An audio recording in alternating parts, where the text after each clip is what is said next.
Messieurs les ministres, mesdames et messieurs, bonjour à toutes et à tous. À quelques jours de la rentrée scolaire et de la rentrée tout court, j'ai souhaité, avec les ministres en charge de l'éducation nationale et de la santé, de vous faire un point le plus complet possible sur la situation sanitaire que traverse notre pays et de vous rendre compte des mesures que nous avons prises, que nous prenons, que nous allons prendre, à la fois pour faire face à cette situation et plus généralement pour préparer cette rentrée. Je pense, m'inscrivant ainsi dans le travail engagé par mon prédécesseur Édouard Philippe, qu'il est indispensable de vous rendre compte, de rendre compte à la nation des actions que nous engageons, de répondre le plus précisément possible à toutes les interrogations que cette situation appelle de la part des Françaises et des Français. Et j'en profite d'ailleurs pour vous dire que nous avons réalisé une innovation puisque cette fois-ci, depuis 24 heures, nous avons ouvert à des internautes la possibilité de nous poser des questions et nous essayons d'y répondre après nos interventions liminaires. Autre précision importante, c'est la rentrée, je le disais, à partir de la semaine prochaine et de manière extrêmement régulière, de façon hebdomadaire, le ministre chargé des Solidarités et de la Santé, Olivier Véran, tiendra un point presse hebdomadaire donc pour rendre compte de l'évolution de la situation et je me réserve, comme je l'ai fait d'ailleurs tout au long de cet été, la possibilité d'intervenir sur ces sujets autant de fois que cela sera nécessaire. Alors si vous voulez bien, nous allons passer donc tout d'abord justement à la situation épidémiologique pour bien fixer le cadre dans lequel nous nous trouvons. Donc, je pense que vous le savez toutes et tous, nous sommes depuis quelques semaines dans une phase incontestable de recrudescence de l'épidémie. Il y a d'abord, vous savez, ce qu'on appelle le taux de reproduction du virus, le fameux R, qui se situe au-dessus de 1, ce qui signifie que le virus gagne du terrain. Il avait atteint 3 au plus fort de l'épidémie et nous étions redescendus à 0,7 en mai. Nous sommes aujourd'hui autour de 1,4. Nous comptions moins de 1000 nouveaux cas par jour à la fin du confinement. Nous sommes aujourd'hui à plus de 3000 nouveaux cas par jour. Alors bien sûr, il faut interpréter ces chiffres avec prudence, puisque par rapport à cette période, le mois de mai, nous testons beaucoup plus de monde. Et évidemment, plus on teste, plus on trouve. Néanmoins, cette montée en puissance des tests n'explique pas tout. En effet, le pourcentage de personnes positives augmente. Le taux de positivité des tests était de 1% juste après le déconfinement. Il est aujourd'hui au-dessus même de 3,7. En conséquence, nous estimons ce qu'on appelle le taux d'incidence collective à 39 personnes positives pour 100 000 dans la population, c'est-à-dire 4 fois plus qu'il y a un mois. Alors, ce n'est pas une spécificité française, puisque, vous le savez, le virus progresse partout dans le monde. Tout près de nous, dans les pays d'Europe, comme l'indique la carte qui s'affiche, le taux d'incidence augmente. Il se situe grosso modo autour de 20 pour 100 000 en Grande-Bretagne et en Allemagne. Comme la France, autour de 40 pour 100 000 aux Pays-Bas et à près de 60 pour 100 000 en Belgique. Ailleurs qu'en Europe, certains pays présentent des niveaux d'incidence extrêmement élevés, je pense en particulier aux États-Unis ou plus encore au Brésil. Revenons en France, ce que nous disent les statistiques, c'est que ce virus circule beaucoup chez les jeunes. Et en particulier ces derniers, pour la tranche 20-30 ans, présentent des tests positifs proches de 6%, donc plus que la moyenne nationale. Cela explique d'une part ce qu'on appelle les asymptomatiques, qui sont en nombre évidemment élevé au sein de cette population, c'est-à-dire qu'ils sont finalement des porteurs du virus sans qu'ils s'en rendent compte, et ce qui explique aussi, j'y viens car vous le savez, c'est un indicateur majeur, l'impact, pour l'instant, relativement faible de ces évolutions statistiques sur notre système hospitalier.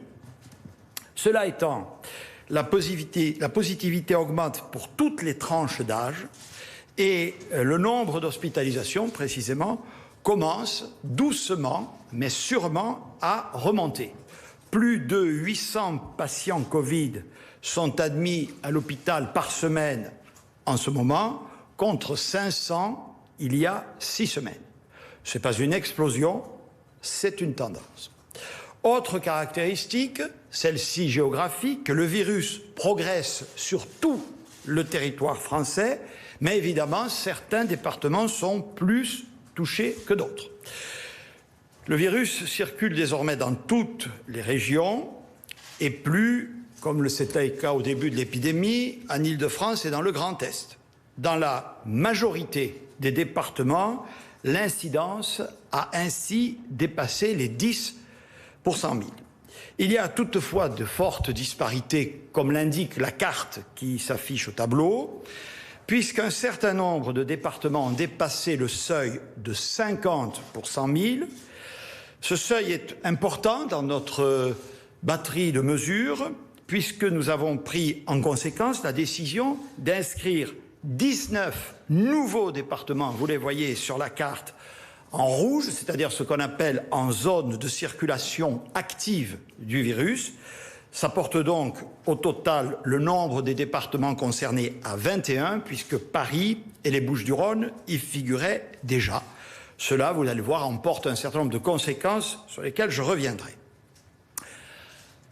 Ces indicateurs montrent que l'épidémie regagne du terrain et que donc c'est maintenant qu'il faut intervenir, ou en tout cas qu'il faut continuer à intervenir massivement. Incontestablement, il se passe quelque chose depuis cet été, en France et ailleurs, que les scientifiques n'avaient pas forcément modélisé ou prévu. C'est d'ailleurs, vous vous en souvenez, ce qui m'avait amené à tirer le signal d'alarme début août à la faveur de mes déplacements estivaux. Tirer le signal d'alarme, mesdames et messieurs, cela ne signifie pas que nous soyons dans une situation grave, comme nous l'étions en début d'année. Nous en sommes encore, Dieu merci, très loin par rapport à ce que nous avons connu en avril ou en mars, puisqu'on estime qu'à cette époque, le taux d'incidence, donc au moment du pic de l'épidémie, se situait autour de 1000 pour 100 000, soit à peu près 20 fois plus qu'aujourd'hui. Mais précisément, c'est donc maintenant qu'il faut intervenir parce que la croissance de l'épidémie peut être exponentielle si on ne réagit pas rapidement. Alors la bonne nouvelle, évidemment, en plus par rapport à cette période, c'est que nous sommes en mesure de suivre beaucoup mieux l'évolution du virus et que nous sommes donc en capacité d'agir et de réagir beaucoup plus vite et de façon beaucoup plus fine, c'est-à-dire beaucoup plus localisée. Donc les données, ce sont celles-là, circulation forte à nouveau du virus en France, en Europe et dans le monde. Face à cette situation, quelles dispositions le gouvernement a-t-il pris et va-t-il prendre?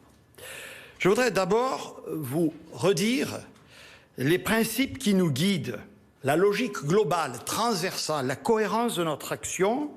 Elle pourrait se résumer en une phrase: vivre avec le virus. Le virus, il est toujours là, hein, on vient de le voir, et même il semble progresser.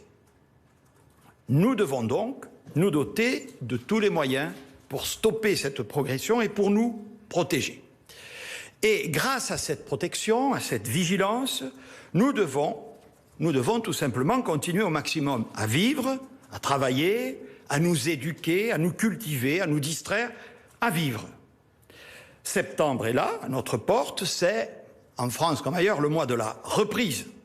Eh bien, nous voulons que cette reprise soit la plus large possible, bien entendu, dans un cadre sécurisé. Car plus l'activité s'arrête, plus la crise économique et sociale, cette fois, s'amplifie, et plus les conséquences humaines seront dramatiques. Je veux que vous sachiez qu'il est évidemment de notre devoir d'anticiper et de prévoir toutes les hypothèses. Ce qui me conduit à vous dire deux choses. La première, c'est que des plans de reconfinement c'est-à-dire des mesures plus lourdes encore, qu'ils soient territoriaux ou globaux, sont prêts, sous l'égide du ministère de la Santé. D'autre part, vous indiquez également que notre système hospitalier, au sens large, est prêt aussi à une éventuelle nouvelle vague de patients en termes de lits, de masques, de médicaments, de réanimateurs, etc.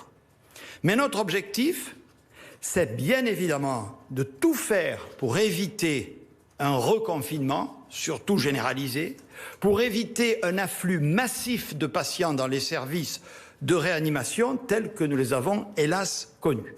Et je veux vous dire que cet objectif est à notre portée collective, pour peu que nous soyons tous mobilisés et responsables. Le premier symbole de cette reprise, c'est la rentrée scolaire.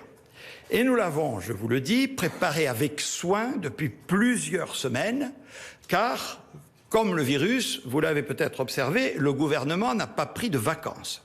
Le ministre chargé de l'Éducation nationale y reviendra dans quelques instants et vous en parlera plus en détail.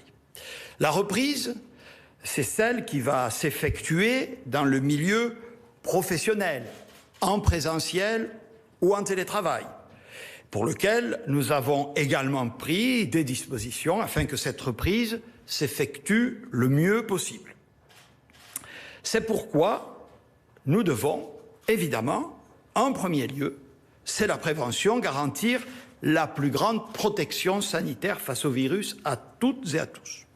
Et je voudrais, avant qu'Olivier Véran ne vous en précise le contenu, vous indiquer les axes essentiels de notre politique en la matière.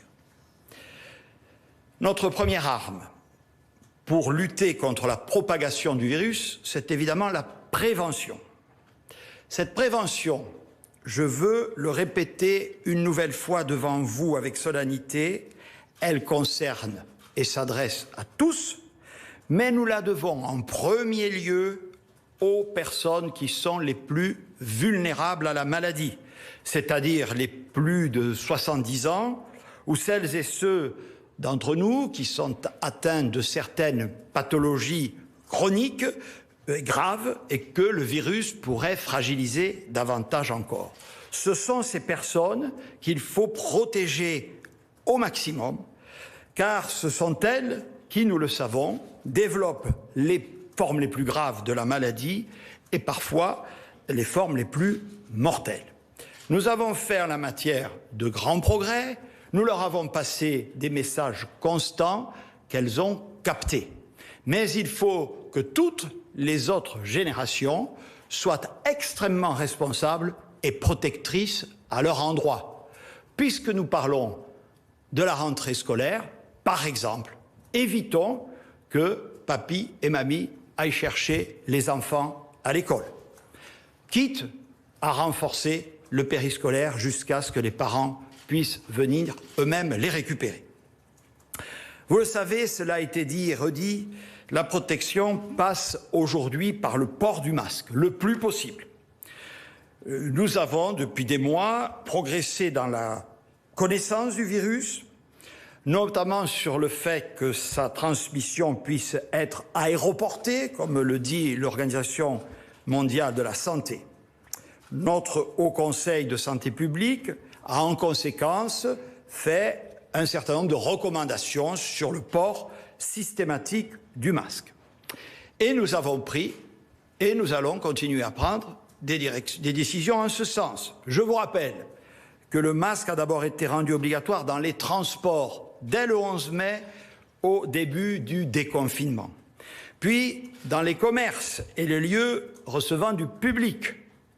Ensuite, dans les espaces publics fréquentés par décision des préfets. C'était au début du mois d'août. Et dans la perspective de la rentrée, la doctrine a enfin été étendue aux entreprises, aux milieux professionnels et à l'école. La règle est simple, le port du masque est désormais obligatoire dans tous les espaces fermés où se situent plusieurs personnes, qu'il s'agisse d'un train, d'une salle de réunion, d'un musée ou d'un supermarché. Ces règles, je l'indiquais, s'appliquent désormais dans les entreprises et dans les lieux professionnels, salles de réunion, open space, couloirs et dans les bureaux, sauf évidemment si on y est seul.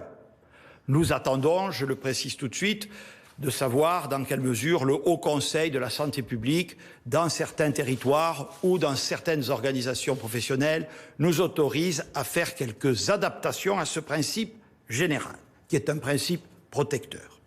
Cette règle, évidemment, s'appliquera dès la rentrée dans les écoles.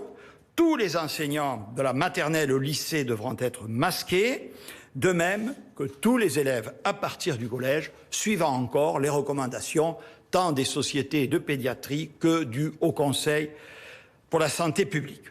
Dans l'enseignement supérieur, le masque sera obligatoire pour tout le monde. Cela me conduit à réévoquer la question de l'accessibilité des masques, qui est devenu, j'allais dire, un bien de tous les jours pour les Français, et de vous rappeler quelle doctrine la France a employée, qui est une des plus généreuses dans le monde. D'abord, nous fournissons des masques gratuits à nos concitoyens les plus modestes et à leurs enfants susceptibles d'être scolarisés. Nous avons envoyé récemment 50 millions de masques à 3 millions de familles modestes et précaires, c'est-à-dire à près de 9 millions de Français. Pour tenir compte de ce que j'entends, nous avons décidé de renouveler cette opération en octobre et aussi souvent que ce sera nécessaire jusqu'à la fin de l'épidémie.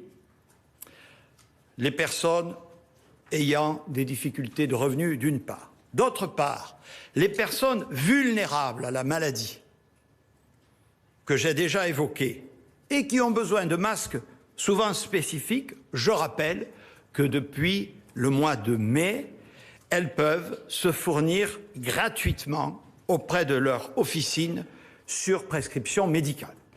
C'est donc une politique très équilibrée qui fait appel au sens des responsabilités de chacune et de chacun, gratuité des masques à la fois pour les plus précaires et pour les populations les plus exposées médicalement au virus.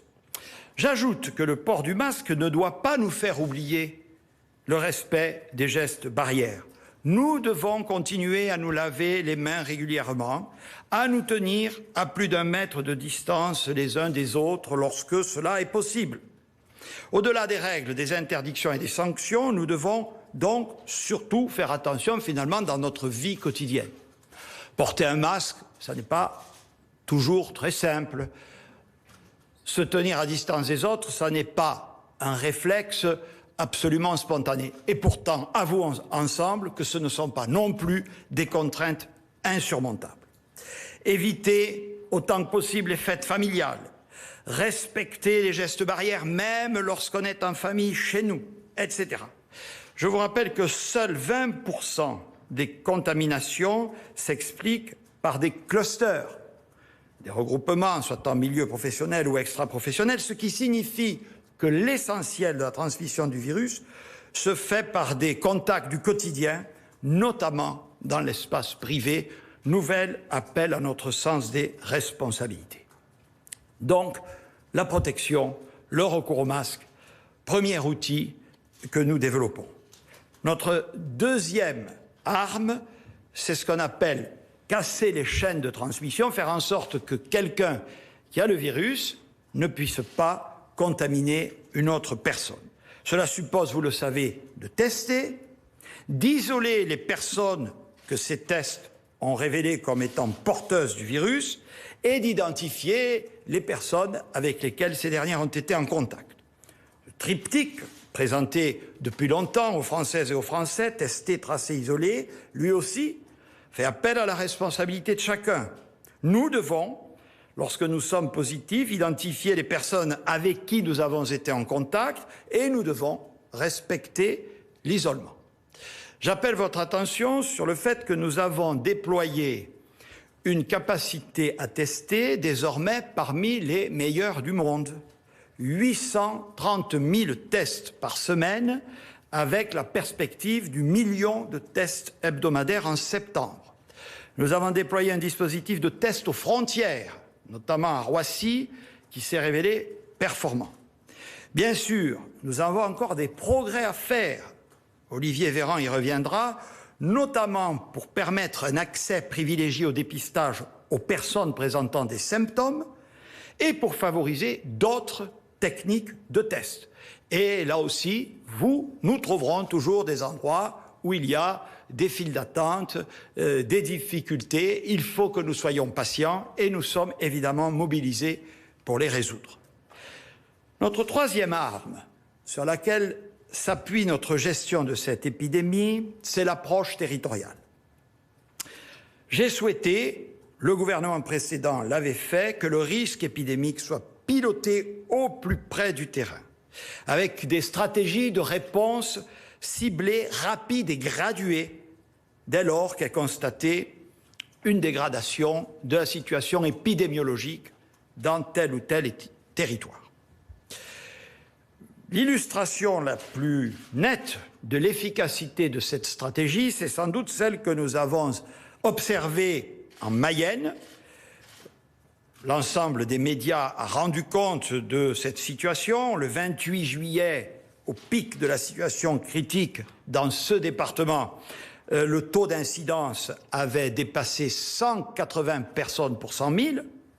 Un mois plus tard, grâce aux actions ciblées qui ont été conduites par l'ensemble des autorités, nous sommes redescendus à environ 60 cas pour 100 000, c'est-à-dire 3 fois plus bas. Autre illustration de ce principe, les préfets, avec l'appui des ARS, préparent en lien étroit avec les maires et les élus des plans d'action pour adapter leur territoire et leurs institutions à une éventuelle recrudescence de l'épidémie. Pour les y aider, nous leur avons envoyé des recommandations générales, mais l'idée est bien que chacun puisse prendre des dispositions adaptées à la situation locale.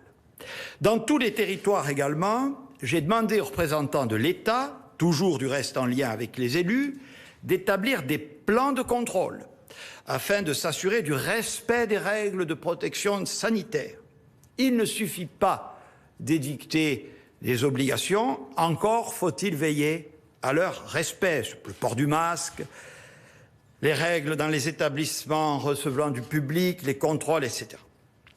Dans ces établissements recevant du public, depuis le 17 août, 30 000 contrôles ont été effectués, qui ont donné lieu à 1900 mesures de police, des mises en demeure, des demandes correctives et à 53 fermetures.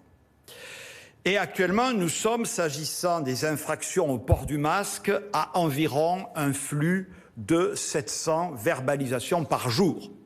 Et là aussi, c'est aux autorités locales, en fonction de ce qui est constaté, de décider de l'intensification éventuelle de ces actions qui, je ne le cache pas, est parfois nécessaire. Dans les départements, aujourd'hui 21, vous disais-je tout à l'heure, où le virus circule activement, les préfets disposent de pouvoirs renforcés. C'est ce que vous voyez se mettre en œuvre actuellement. D'abord, ils sont invités, après concertation avec les maires, généraliser le port du masque dans l'espace public, au moins dans les grandes agglomérations et dans les grandes villes des départements concernés. Cela a été fait à Marseille. J'ai demandé au préfet de police d'engager une concertation avec la maire de Paris et avec les élus des départements de la Petite Couronne où il nous semble urgent d'agir en matière de port du masque. Dans ces départements où le virus circule activement, il ne sera plus possible de déroger à l'interdiction des rassemblements de plus de 5000 personnes. Toujours dans ces départements, les préfets peuvent, lorsque les données épidémiologiques locales l'exigent, prendre des mesures complémentaires. Comme vous l'avez vu, cela a été fait dans les Bouches-du-Rhône avec la fermeture des bars et des restaurants après 23 heures. Voici donc l'essentiel du dispositif sanitaire sur lequel le ministre de la Santé reviendra d'une part et sur lequel nous répondrons à vos questions éventuelles d'autre part. Au-delà des aspects sanitaires, le gouvernement va continuer de traiter de manière déterminée, cette fois-ci, les conséquences sociales et économiques de la crise sanitaire. Vous le savez, les Françaises et les Français l'ont mesuré, la France a pris, dès le début de la crise, des mesures exceptionnelles dont beaucoup d'entre vous, entreprises, salariés particuliers, ont bénéficié. Chômage partiel, soutien à la trésorerie, prêts garantis par l'État. Des plans sectoriels ont été décidés par mon prédécesseur pour certains secteurs particulièrement impactés, l'automobile, l'aéronautique, le bâtiment, entre autres. Aujourd'hui, d'autres secteurs subissent encore l'impact des mesures de protection sanitaire avec une particulière acuité. Il s'agit notamment, essentiellement, de la culture, du sport, du tourisme, de l'événementiel. Pour que ces secteurs puissent continuer à vivre, c'est notre objectif, ce n'est pas de les fermer pour les protéger. Pour que vous puissiez continuer à bénéficier de leurs prestations indispensables à la vie collective et individuelle, nous allons prolonger et adapter pour eux les dispositifs de soutien, notamment en matière d'activité partielle. À cet effet, et pour appuyer le travail des ministres concernés et décider des mesures les plus adaptées, je recevrai à mon niveau, dans les jours à venir, les représentants de tous ces secteurs. Je verrai aujourd'hui et demain ceux du spectacle vivant et du cinéma. Les autres suivront. Votre gouvernement s'emploie également à limiter l'impact que la crise a eu pour les finances des collectivités locales, communes, intercommunalités, départements, régions. En effet, leur rôle dans la gestion de la crise sanitaire, qui mérite d'être une nouvelle fois salué, ne justifie pas qu'on les laisse dans des situations financières où ils ne peuvent plus agir et investir. Et c'est ce que, dans le cadre d'une étroite concertation avec eux, nous faisons. Au-delà des secteurs d'activité et des territoires, nous continuerons à avoir une attention forte pour celles et ceux de nos concitoyens qui sont les plus impactés par les conséquences économiques et sociales de la crise sanitaire. Je pense en premier lieu aux jeunes. Ils vont être nombreux, plus de 600 000 à la rentrée, à se présenter sur le marché du travail. J'ai annoncé à Besançon en juillet dernier des dispositions d'une ampleur inédite pour faire face à cette situation. Prime à l'embauche, promotion massive de l'apprentissage et de l'alternance, démultiplication des actions de formation, tant initiale que professionnelle. C'est l'une des grandes causes de la rentrée à laquelle j'ai du reste appelé toutes les entreprises de France à l'occasion hier de l'université d'été du MEDEF. La crise nous conduit également à être en soutien de ceux de nos concitoyens qui sont dans la difficulté ou la précarité. Des mesures très fortes ont été prises en leur direction par le gouvernement d'Édouard Philippe dès le début de la crise sanitaire. Comme je l'avais annoncé lors de mon discours de politique générale, nous avons revalorisé la prime de rentrée scolaire d'environ 100 € et son versement est d'ores et déjà intervenu. Pour les plus démunis, nous sommes prêts à pérenniser et à adapter les mesures prises au printemps et à cet effet, je recevrai les représentants des associations qui luttent contre la pauvreté courant septembre. La crise et sa gestion, ce ne sont pas seulement des mesures, des chiffres, des dispositifs, même si je veux souligner leur ampleur et leur efficacité.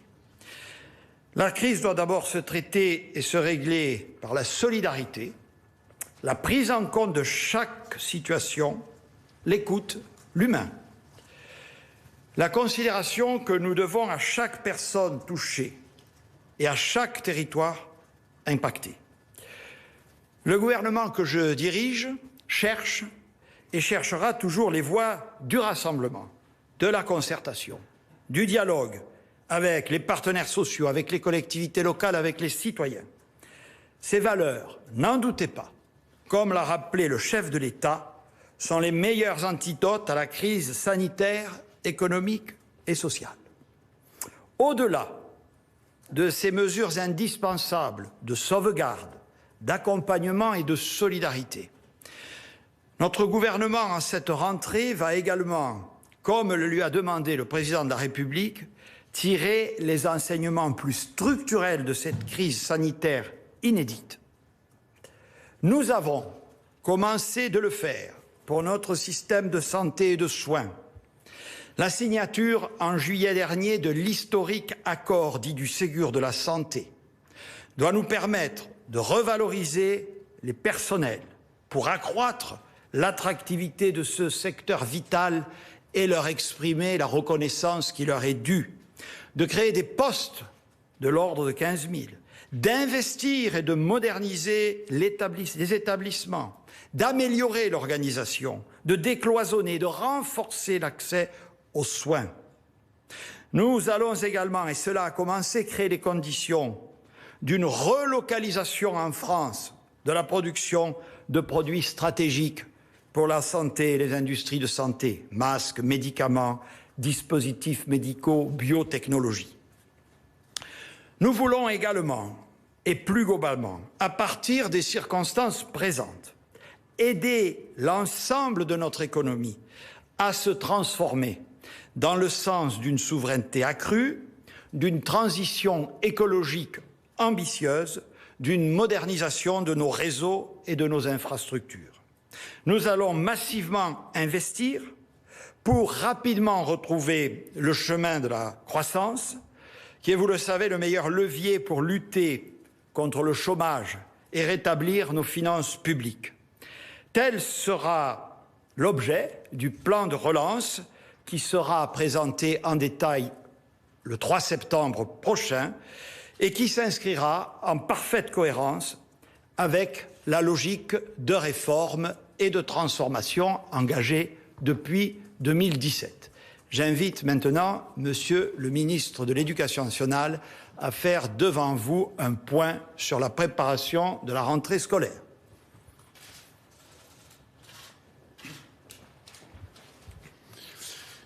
Bien, merci Monsieur le Premier ministre, Mesdames et Messieurs.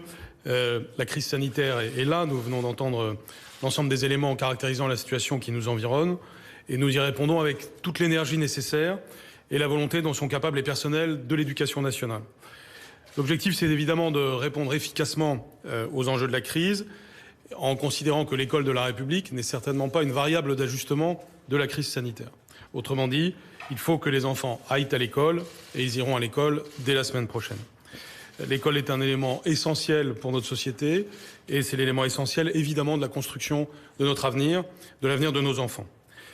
Le confinement a montré, à contrario, le sens et l'importance de l'école. Sans l'école, les inégalités scolaires s'accentuent, les inégalités sociales aussi. L'apprentissage de la vie en collectivité se dissout. Et donc il est évident que tous les enfants de France doivent retrouver le chemin de l'école. C'est ce qui se passera le mardi 1er septembre prochain. Pour cela, il faut évidemment un environnement sanitaire garanti. C'est le sens du protocole sanitaire applicable à l'école. Nous l'avons publié en juillet dernier. Il prévoit tous les cas de figure de circulation peu active du virus, mais aussi de circulation active ou très active du virus. Et donc, comme les autorités sanitaires le préconisent, il a été décidé notamment que le port du masque par les adultes ainsi que par les collégiens et par les lycéens serait systématique et donc obligatoire. Depuis le début de la semaine, j'ai reçu les organisations syndicales et j'ai entendu et compris leur souhait que nous puissions établir un cadre de travail toujours plus clair, toujours plus simple et autant que possible toujours plus stable pour assurer la protection de tous les personnels et de tous les élèves. C'est pourquoi nous avions un protocole simple et concis et que l'ensemble des éléments qui peuvent le compléter font l'objet de recommandations disponibles sur notre site du ministère de l'Éducation nationale. Les règles sanitaires fondamentales sont les suivantes et je voudrais les rappeler aujourd'hui à la suite de ce que vient de dire le Premier ministre. D'abord, le lavage systématique des mains plusieurs fois par jour. On a parfois tendance un peu à l'oublier parce qu'on parle beaucoup d'autres sujets, mais en fait, cette mesure-là je pense que le ministre de la Santé ne me démentira pas, cette mesure-là est essentielle, d'où l'importance d'ailleurs, et nous y travaillons avec les collectivités locales, de la disponibilité du savon, du gel hydroalcoolique dans l'ensemble des établissements. Il y a d'ailleurs eu, dans un certain nombre d'écoles, de collèges et de lycées, des travaux pendant l'été pour aussi faire évoluer les installations sanitaires dans un certain nombre de cas. Deuxième mesure sur laquelle j'ai déjà insisté, le port du masque obligatoire pour tous les professeurs et tous les personnels, de la maternelle à la terminale. Nous avons finalement voulu qu'il n'y ait aucune exception à cette règle. Donc même les professeurs à l'école maternelle ou même certaines circonstances pédagogiques ne justifient pas d'enlever le masque. Donc c'est le port du masque pour tous les adultes dans les écoles et les établissements. C'est très clair. De même, ce port du masque est obligatoire pour tous les élèves à partir de la classe de 6e jusqu'à la classe de terminale. L'Organisation mondiale de la santé dit que c'est à partir de cet âge-là qu'il est pertinent de porter le masque. Autre mesure, la limitation du brassage des groupes d'élèves dans un même établissement qui fait l'objet de recommandations du protocole sanitaire. Enfin, je voudrais insister aussi sur la désinfection quotidienne de tous les locaux. C'est aussi un sujet de la compétence des collectivités locales et qu'elles font et qu'elles feront évidemment tout au long des prochains mois. Rappelons que la plupart de ces mesures sont des mesures sur lesquelles nous nous sommes en quelque sorte entraînés pendant le déconfinement au mois de mai et au mois de juin. Et donc les acteurs sont préparés à cela, que ce soit l'éducation nationale, les collectivités locales, mais aussi l'ensemble des adultes et des élèves. C'est pourquoi nous pouvons être confiants, c'est pour ça aussi que nous pouvons nous réjouir de ce qui a pu être fait en mai et en juin pour avoir une expérience qui nous préparait à cette rentrée. À ce stade, il n'est pas prévu de mesures d'ordre général concernant l'espace scolaire dans les zones de circulation plus active du virus. Mais nous pouvons décider des mesures localisées. C'est ce que nous savons faire avec les préfets, les services des agences régionales de la santé et les recteurs, de façon à ce que lorsque des cas de Covid sont suspectés ou confirmés, se déclenche immédiatement une procédure qui est calée avec le ministère de la Santé. Cette procédure, si on la résume, c'est isolement de la personne qui a des symptômes, remise de la liste des personnes contacts à l'agence régionale de santé, dépistage rapide et systématique des cas contacts, analyse de ces résultats pour conduire les autorités sanitaires préfectorales et scolaires à envisager des mesures éventuelles de fermeture temporaire d'une ou plusieurs classes ou même d'un établissement. Ce sont donc des mesures ciblées, adaptées, dans la lignée de ce que vient de dire le Premier ministre sur notre capacité à avoir une adaptation locale des mesures que nous prenons. Le cas échéant, nous sommes en mesure d'assurer la continuité pédagogique d'un établissement ou d'une classe que nous fermons, par l'enseignement à distance, par la distribution de matériel et par toute une série de ressources pédagogiques.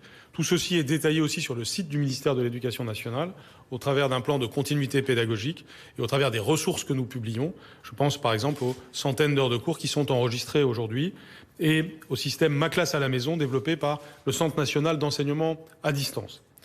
Nous abordons donc cette rentrée 2020 avec un esprit de responsabilité, c'est le sens du protocole sanitaire, un esprit de sérénité dans l'intérêt de tous nos enfants et avec la ferme volonté de pouvoir offrir à tous nos élèves une année constructive et épanouissante, parce que nous n'oublions pas que, même en période de crise sanitaire, l'ensemble des priorités éducatives demeurent et même sont renforcées pour hausser le niveau général de nos élèves et lutter contre les inégalités sociales. Je vous remercie.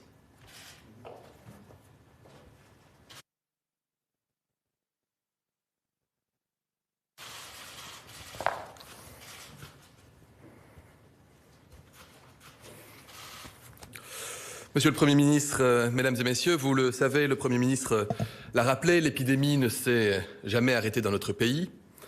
Elle a en revanche ralenti considérablement et notre action collective, votre action, a permis de sauver de très nombreuses vies. Nous sommes parvenus à casser les chaînes de transmission, les chaînes de contamination, grâce aux mesures prises, grâce aux gestes barrières.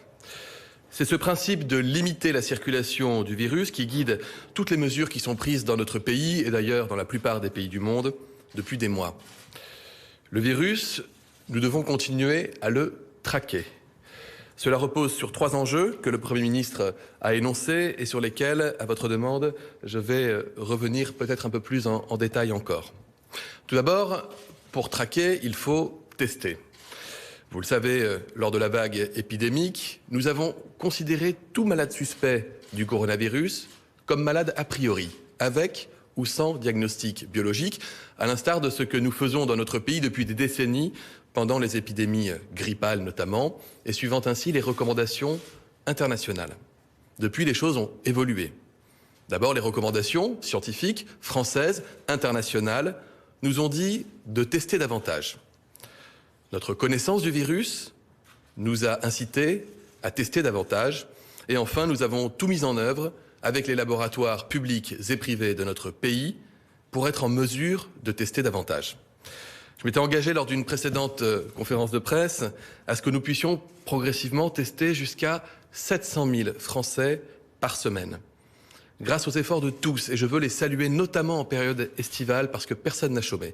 Je pense aux directeurs des labos, aux médecins biologistes, aux techniciens de laboratoire, aux préleveurs, qu'ils soient secouristes, étudiants, aides-soignants, infirmiers, à toute cette chaîne de biologie qui a permis de réaliser cette semaine 840 000 tests en France, c'est-à-dire au-delà des objectifs que nous avions fixés. Et comme le Premier ministre vous l'a dit, à raison, cette augmentation n'est pas terminée. C'est un effort de diagnostic et de dépistage sans précédent dans l'histoire des maladies infectieuses en France.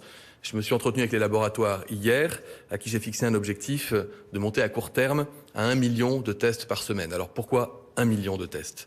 C'est pas un totem, c'est juste le reflet de notre capacité effective de tester. Cette capacité doit être désormais, pour la France, en mesure de nous placer parmi les pays en tête, dans le peloton de tête. Nous le sommes déjà, nous sommes dans le top 10, dans le top 8 peut-être, et nous voulons aller au-delà. Mais pourquoi nous voulons aller au-delà? Encore une fois, pas pour le plaisir d'avoir un chiffre. Ce que nous souhaitons, c'est rendre disponibles les tests pour tous ceux qui le nécessitent et pour tous ceux qui le souhaitent. Nous nous sommes donné les moyens de le faire, notamment en élargissant la liste des professionnels autorisés à réaliser ces prélèvements et en levant l'obligation de prescription. Nous avons également défini une stratégie de priorisation des tests parce que c'est important, à mesure que la demande augmentait, de ne pas passer à côté des situations les plus à risque, notamment les personnes qui souffrent de symptômes, les personnes qui sont cas contact, mais bien sûr les professionnels qui travaillent en contact avec des personnes potentiellement vulnérables, à commencer par les médecins, les soignants. Pour toutes ces personnes, nous devons garantir un accès rapide aux tests et c'est pourquoi ces priorisations ont été déployées dans l'ensemble des territoires et auprès de tous les laboratoires. Nous avons effectivement connu des difficultés dans l'accès aux tests, dans certaines zones de France notamment, des difficultés pour trouver un rendez-vous qui pouvait s'expliquer par la période estivale, par la prise de congés de personnel tout à fait légitime d'ailleurs en période estivale de certains laboratoires, mais nous suivons cette situation de façon très attentive.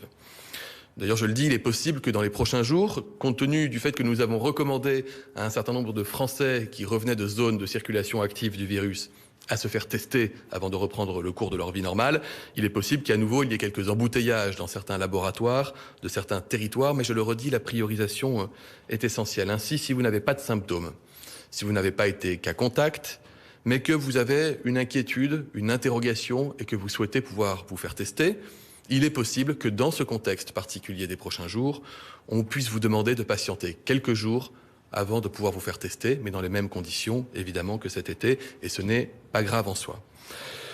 Par ailleurs, nous suivons très attentivement les délais dans lesquels les résultats des tests sont rendus. Dans une majorité de cas, ces délais sont inférieurs à 24 heures. Dans 80% des cas, ces délais sont inférieurs à 36 heures. C'est-à-dire que si vous vous présentez dans un laboratoire et qu'on vous fait un prélèvement, vous avez 4 chances sur 5 de recevoir les résultats le lendemain ou le surlendemain. Chaque jour, grâce à l'action de vos médecins, grâce à l'action des agences régionales de santé, grâce à l'action de l'assurance maladie, vous êtes plusieurs milliers de Français à être contactés par téléphone parce que vous avez été déclaré cas contact par une personne malade. Cas contact, qu'est-ce que ça veut dire? Je le rappelle brièvement, ça veut dire que vous avez été en contact prolongé, étroit, avec une personne qui a été déclarée porteuse du virus, donc potentiellement contagieuse. Et il est donc possible, mais pas certain, que vous ayez été vous-même contaminé par le virus. Et vous pouvez être également contacté si vous êtes personne malade avec un test qui est revenu positif. Si vous êtes la personne malade, lorsque vous êtes appelé, il est fondamental de répondre aux questions qui vous seront posées, de manière à nous permettre d'identifier les personnes cas contact autour de vous. Si vous-même êtes un cas contact, lorsque vous êtes appelé, il est tout aussi important de répondre aux questions qui vous sont posées, d'aller vous faire tester et de rester chez vous en limitant vos contacts, comme cela vous est expliqué lorsque vous êtes appelé au téléphone. Tout ce qui concerne l'organisation du test, tout ce qui concerne votre vie quotidienne pendant cette période de mise à l'abri, vous êtes évidemment expliqué lors de cet entretien. Je rappelle ce principe parce qu'en fait, c'est tout l'intérêt des moyens que nous mettons en œuvre dans notre pays pour lutter contre la transmission du virus. Je le dis parce que l'usure, la lassitude, parfois la baisse de vigilance, conduisent un certain nombre de nos concitoyens à ne plus ou à ne pas accepter de participer à cet exercice d'identification des cas contacts, ou plus grave encore, à ne pas respecter cette période de mise à l'abri. Nous avons fait, depuis le premier jour, le choix de la confiance, le choix de la responsabilité individuelle et collective. Contrairement à certains pays, nous n'avons pas mis en place de mesures de contrainte. Cela ne doit pas s'accompagner d'un moindre respect des règles, au contraire, et nous comptons sur chacun d'entre vous. Par ailleurs, nous avons saisi le conseil scientifique en vue d'adapter, si possible, les conditions de cette mise à l'abri et notamment sa durée. Je rappelle qu'elle peut atteindre aujourd'hui 14 jours et nous espérons pouvoir avoir un feu vert pour réduire cette période de mise à l'abri. En l'état, elle reste ce qu'elle a toujours été.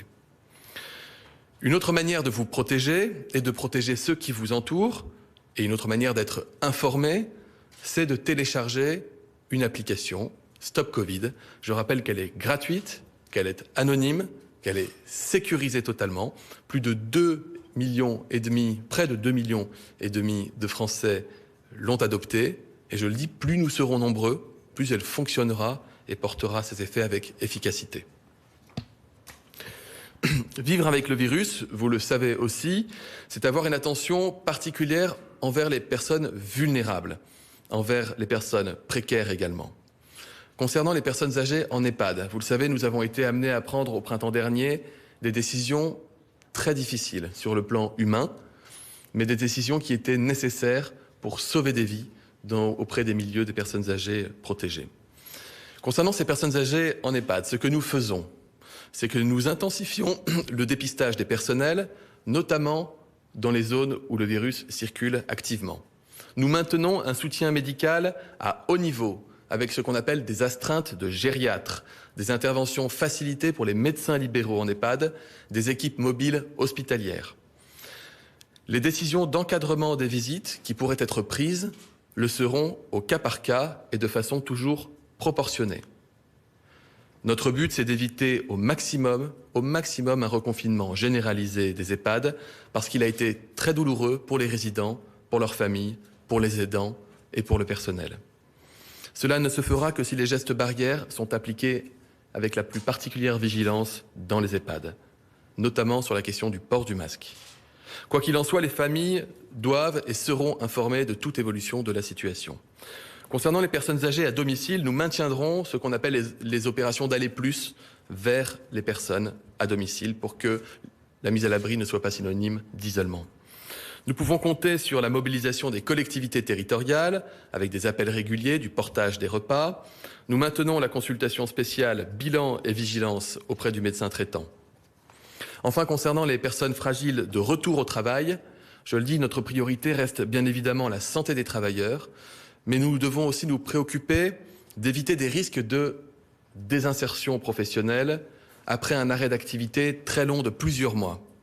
Les personnes vulnérables, en raison de leur état de santé, qui étaient jusqu'ici en activité partielle, vont donc pouvoir reprendre leur activité professionnelle, mais elles ne le feront qu'avec des gestes barrières renforcés, conformément aux recommandations du Haut Conseil à la santé publique. En particulier le port d'un masque chirurgical qui devra être fourni par l'employeur. Cette décision a été prise sur le fondement de l'avis du HCSP pour protéger les plus vulnérables.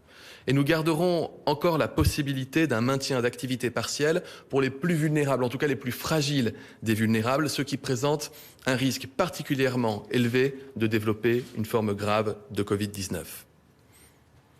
La précarité, c'est aussi les moyens de protéger et d'équiper les personnes qui souffrent de la précarité au quotidien dans notre pays. Tous les citoyens doivent pouvoir évidemment bénéficier des protections ad hoc. Personne ne doit être gêné dans la possibilité de se protéger comme n'importe quel citoyen en raison de difficultés financières. C'est pourquoi le Premier ministre l'a détaillé. Je n'insiste pas. 100 millions de masques au total ont déjà été distribués, la moitié par la poste, aux personnes en difficulté financière dans notre pays. Si malgré tout ce que nous mettons en œuvre pour endiguer l'épidémie, une pression sanitaire trop forte devait à nouveau se faire sentir, ce que personne ne souhaite, et encore une fois, ce que nous faisons tout pour éviter, et nous n'y sommes pas dans cette pression épidémique sanitaire, dans cette pression sanitaire trop forte. Nous avons en tous les cas anticipé, sécurisé nos capacités de réponse, qu'il s'agisse des stocks stratégiques de masques, des équipements individuels, tels que les gants, ou encore des stocks de médicaments, de réanimation et de respirateurs. Au sujet des gants, je sais qu'un certain nombre d'entre vous peut rencontrer des difficultés pour se fournir et que les prix ont pu augmenter. Je rappelle que nous avons passé une commande pour 400 millions de gants. 60 millions arriveront dans les prochains jours et nous évaluons la situation et prendrons éventuellement un arrêté de plafonnement des prix sur les gants si cela devenait nécessaire. S'agissant de nos capacités en réanimation, chaque région dispose désormais d'une stratégie permettant d'augmenter ses capacités, y compris si cela le nécessite, en passant par la déprogrammation, telle que nous l'avons connue, des actes chirurgicaux non urgents dans nos hôpitaux. Si la situation le nécessite, ce sont donc 12 000 lits de réanimation qui pourraient être disponibles dans notre pays pour accueillir près de 2 fois plus de patients en même temps que lors de la première vague de l'épidémie. En anticipation, une attention particulière, bien sûr, a été portée aux ressources humaines, organisation des équipes en réanimation, constitution de réserves régionales de volontaires pouvant répondre dans l'urgence à l'appel des établissements, formation renforcée des soignants. Enfin, nous disposons de stocks de médicaments de réanimation. Vous savez que c'était un point particulièrement difficile pendant la première vague, un point d'attention très fort. Et nous avons pris les devants, de sorte que nous sommes aujourd'hui en mesure de fournir des médicaments de réanimation jusqu'à 29 000 malades en tout, au total, en réanimation, c'est-à-dire à nouveau près du double que le nombre de malades que nous avons soignés dans nos réanimations au cours de la première vague épidémique. Un mot sur les masques pour les soignants, pour lesquels, vous le savez, nous avons passé des commandes massives, un chiffre, 4 milliards, c'est le nombre de masques que nous avons commandés et qui sont livrés toujours progressivement, à la fois en provenance des productions françaises qui ont augmenté massivement, mais également par des ponts aériens ou des ponts maritimes en provenance de la Chine. Nous avons décidé, à la demande du président de la République, de porter un stock national de masques à 1 milliard, 800 millions de masques chirurgicaux, 200 millions de masques FFP2. Ces stocks sont en cours de constitution et seront atteints d'ici à la fin du mois de septembre. Par ailleurs, j'ai demandé aux établissements de santé ainsi qu'aux professionnels de santé libéraux de disposer eux-mêmes d'un stock pouvant leur permettre de tenir face à une crise sanitaire de 3 semaines, ce qui décuple nos capacités de lutter contre toute forme de carence. Et la plupart des établissements de santé remplissent déjà ces objectifs. Je voudrais vous parler de l'innovation pour terminer, parce que se préparer face à une crise sanitaire, c'est également se mettre en position d'accueillir les innovations sous toutes leurs formes. Les crises ont parfois ça, j'ose le mot positif, qu'elles sont de véritables accélérateurs de l'innovation. On l'a déjà dit pour la télémédecine, mais c'est également le cas en termes de recherche en médicaments et en vaccins. C'est aussi le cas dans le champ de la prévention et dans le champ du diagnostic. S'agissant des vaccins, de nombreux laboratoires travaillent actuellement et progressent avec plusieurs technologies de vaccination différentes. Je ne reviendrai pas ici en détail, ce serait beaucoup trop long, pour expliquer comment se passe le développement d'un vaccin, mais je vois qu'il y a, ce n'est pas nouveau d'ailleurs dans notre pays, parfois de l'inquiétude et je voudrais pouvoir y répondre. L'arrivée d'un vaccin dans un pays comme le nôtre, ou dans tous les pays européens d'ailleurs, répond à des règles très strictes. D'abord, on identifie ce qu'on appelle la cible vaccinale et le moyen de lutter contre cette cible. Ensuite, on va tester le produit chez des personnes saines et éventuellement sur modèle animal, puis on va développer des essais à plus grande échelle, ce qu'on peut appeler les essais de phase 3, pour vérifier si, 1, le vaccin est efficace, et 2, s'il n'a pas ou peu d'effets indésirables. Et lorsqu'un vaccin remplit ces conditions, alors il peut bénéficier de recommandations d'utilisation, d'une autorisation de mise sur le marché par les autorités sanitaires et évidemment d'un remboursement. Le jour où nous proposerons aux Français un vaccin, c'est qu'il sera à la fois efficace, sûr et qu'il aura rempli toutes ces conditions, sans attendre, au-delà du fait que nous accompagnons des industriels, français mais pas que, à développer de la recherche vers la vaccination. Nous avons passé ce qu'on appelle des précommandes auprès de certains laboratoires qui sont en avance de phase de développement, ceux qui sont les plus près du but. Certains nous disent qu'ils pourraient y arriver peut-être d'ici la fin de l'automne. Nous verrons, je n'ai pas de réponse fixe à cela.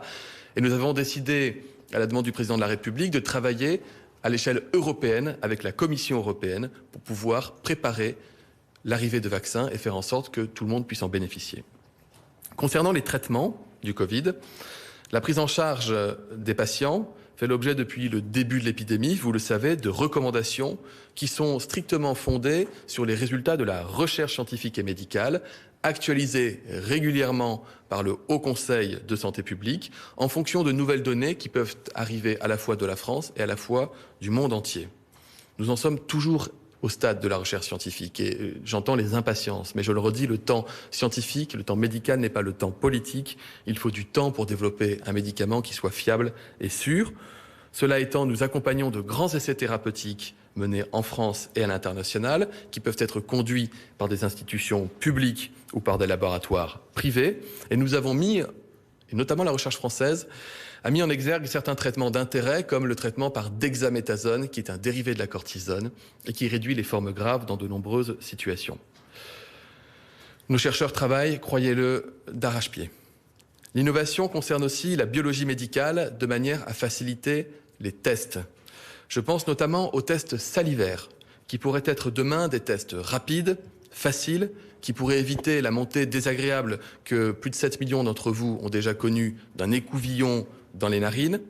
Mais ces tests salivaires doivent être encore validés sur le plan scientifique pour être fiabilisés. Des études sont en cours à Paris, mais également en Guyane et dans d'autres endroits en France pour répondre à une question. Trouve-t-on autant de virus dans la salive qu'au fond des fosses nasales? Mais ce serait important, ça nous permettrait de développer encore nos capacités de test. D'autres techniques existent, je pense au séquençage massif qui est porteur d'espoir. Je pense également à ce qu'on appelle les tests antigéniques qui seront testés par les hôpitaux parisiens dans les prochains jours. Enfin, nous souhaitons comparer l'efficacité du prélèvement par voie nasopharyngée avec l'efficacité d'un prélèvement par voie oropharyngée, comme le peuvent le faire un certain nombre de nos voisins. J'ai saisi les autorités scientifiques pour qu'elles émettent des recommandations. J'espère les résultats dans les prochains jours. D'autres pistes existent, je ne vais pas vous en faire l'article.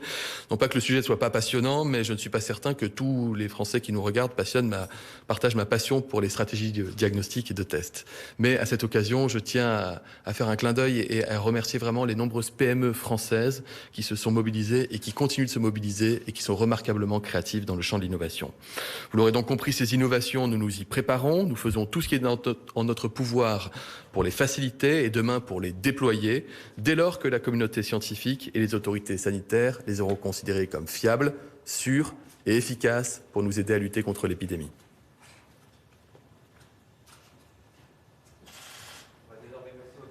Été posées par les internautes depuis hier. La première s'adresse au Premier ministre.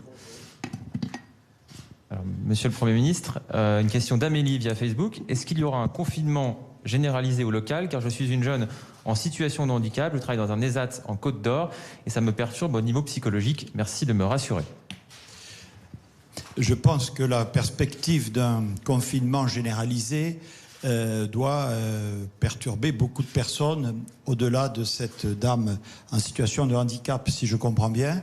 Comme je l'ai expliqué, me semble-t-il clairement, la volonté et la stratégie du gouvernement reposent sur la mobilisation de tous les moyens pour éviter un reconfinement généralisé. J'ai également dit qu'il était de notre devoir, techniquement en tout cas, de nous y préparer, car nous ne pouvons, c'est d'ailleurs le caractère un peu imprévisible de cette épidémie qui nous y invite, nous ne pouvons nous priver d'aucun outil. Néanmoins, si ceux que nous mobilisons, que nous allons continuer à mobiliser, produisent leurs effets comme nous le pensons, si les Françaises et les Français adaptent leur comportement à la situation présente, comme le font l'immense majorité d'entre eux, il y a tout lieu de penser que nous éviterons un reconfinement généralisé. Il peut y avoir des situations de reconfinement localisées qui sont également prévues et qui, comme je l'indiquais, dépendront des évolutions épidémiologiques locales. En tout cas, la stratégie que nous proposons est claire. Protection sanitaire maximale, mais devant permettre à la vie normale de se dérouler. Et donc, autant nous devons être prudents, nous devons être vigilants dans nos comportements. Il n'est pas utile ni souhaitable d'être anxieux, et j'espère que l'ensemble des dispositifs que nous avons prévus et annoncés rassurera notre internaute. Merci. Désormais, une question de Vincent, toujours via Facebook. Qu'en est-il du port du masque dans les bureaux et dans les salles de réunion? Toujours pour le Premier ministre. Toujours pour moi? Oui. J'ai indiqué tout à l'heure que nous avions pris une décision de généraliser le port du masque dans les bureaux, sauf évidemment, et j'ai besoin de le dire, dans les bureaux où l'occupant est seul. L'ensemble des socioprofessionnels, des filières, des branches s'est inquiété sur l'application systématique et générale de ce principe à des situations qui, compte tenu de l'organisation du travail, de la configuration des locaux, de la nature même de l'activité, pouvaient poser problème. Comme je l'indiquais tout à l'heure, nous avons donc saisi le Haut Conseil de santé publique pour essayer d'obtenir de sa part des recommandations sur la nature de ces adaptations. Nous aurons sa réponse vendredi de façon à pouvoir en tirer les conséquences le 1er septembre, qui est, vous le savez, la date d'entrée en vigueur de ces dispositions dans le milieu professionnel. Je crois comprendre, là encore, d'après les premières informations venues du Haut Conseil, et je parle sous le contrôle du ministre de la Santé, que le Haut Conseil ne serait pas opposé à des adaptations, mais là encore, localisées et en fonction de la gestion du risque, c'est-à-dire de la situation épidémiologique globale de la zone dans laquelle l'entreprise en question, ou l'administration, puisque évidemment ces dispositions s'appliqueront intégralement aux administrations publiques, se trouve. Merci. Désormais, nous allons passer à des questions pour M. Blanquer. Une question d'Arthur, qui est élève en classe de seconde, qui a été posée via Instagram. Comment va s'organiser le passage à la cantine pour les élèves? Alors, sur le passage à la cantine, on a l'expérience du mois de juin, où on avait déjà établi un protocole pour la cantine. Pour la cantine, comme pour d'autres sujets, on obéit toujours au même principe, c'est-à-dire éviter des cohortes trop nombreuses et avec l'agglutinement des personnes et des élèves. Donc le principe de la cantine, c'est d'être espacé. Alors évidemment, chaque cas est particulier, c'est pourquoi c'est fait sous forme de recommandations. Et donc sur notre site, nous proposons des recommandations qui sont surtout regardées d'ailleurs par les collectivités locales, puisque les sujets de la cantine sont de la compétence des collectivités locales, mais bien sûr ce sont les chefs d'établissement ensuite qui régulent les emplois du temps de façon à ce que les élèves y aillent les uns derrière les autres. Mais vous voyez, sur le sujet de la cantine comme sur d'autres, notre but c'est quand même la continuité du service public, c'est-à-dire il est hors de question de sacrifier la cantine alors même qu'il y a un enjeu alimentaire, social extrêmement important dans la continuité de l'action de cantine. Seconde question pour M. Blanquer, de Jan Bayadi via Twitter. Le lavage des mains est important. Qu'est-il prévu pour les élèves à l'entrée des classes pour qu'ils puissent se responsabiliser? Alors, cet internaute a tout à fait raison de rappeler que le lavage des mains, c'est très important et qu'on ne doit pas l'oublier et que c'est probablement un des gestes même les plus importants qui soient régulièrement. Et donc, ça nous renvoie à plusieurs choses. D'abord, je le disais tout à l'heure, la disponibilité du savon, très concrètement, dans les toilettes des écoles, des collèges et des lycées. Et c'est aussi d'ailleurs un sujet de progrès de notre système. C'est un point faible en France que d'abord l'habitude de se laver les mains et le fait d'avoir à la fois les lieux et le matériel nécessaire. Donc c'est quelque chose qui devra rester même après la crise et qui d'ailleurs nous prévient contre d'autres maladies. Ensuite, il y a la sensibilisation. Cette sensibilisation, elle se fait au travers de petites affichettes qui sont prévues partout et qui doivent permettre de rappeler en permanence que c'est impératif. Et puis enfin, il y a des actions pédagogiques et éducatives qui sont prévues de la part des professeurs en début d'année. Et je les invite évidemment à aller le plus loin possible dans la matière pour rappeler que c'est important. Et là aussi, on se rend compte qu'au travers de nos réactions à la crise sanitaire, c'est en fait le civisme que nous développons dans notre pays, tout particulièrement chez les enfants et les adolescents. Et donc ce sera rappelé en permanence. Merci. On va conclure avec des questions pour le ministre des Solidarités et de la Santé. Anna, qui vit en Île-de-France. Sommes-nous sur le bon chemin pour atteindre l'immunité collective ? L'immunité collective, ça signifie qu'au sein de la population, le virus aurait suffisamment circulé pour ne plus pouvoir circuler. Parce que vous savez que le virus se transmet de personne en personne. C'est pas le virus d'ailleurs qui circule, ce sont les gens qui se le transmettent.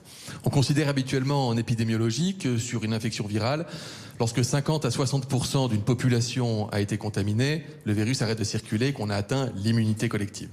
C'est un concept qui est compliqué à manipuler pour un virus nouveau comme le coronavirus. Certains pays d'ailleurs ont fait le pari de l'immunité collective d'emblée et n'ont pas confiné.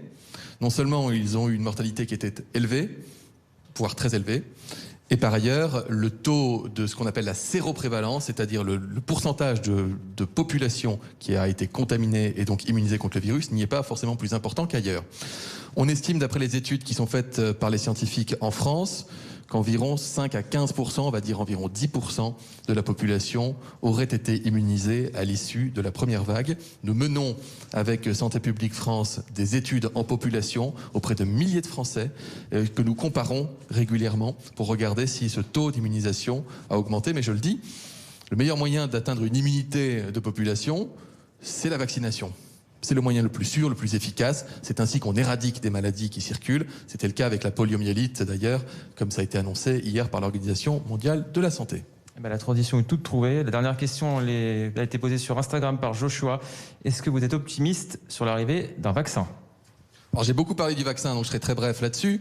Je ne vais pas être optimiste ou pessimiste. Je dis que l'histoire des maladies infectieuses a été marquée par des victoires qui ont été obtenues grâce au vaccin. Que ce soit la variole, que ce soit la poliomyélite, la rougeole, des maladies qui étaient encore plus contagieuses que le coronavirus, des maladies qui faisaient des dégâts considérables et dont on a oublié qu'elles ont parfois existé, qu'elles faisaient autant de ravages que cela.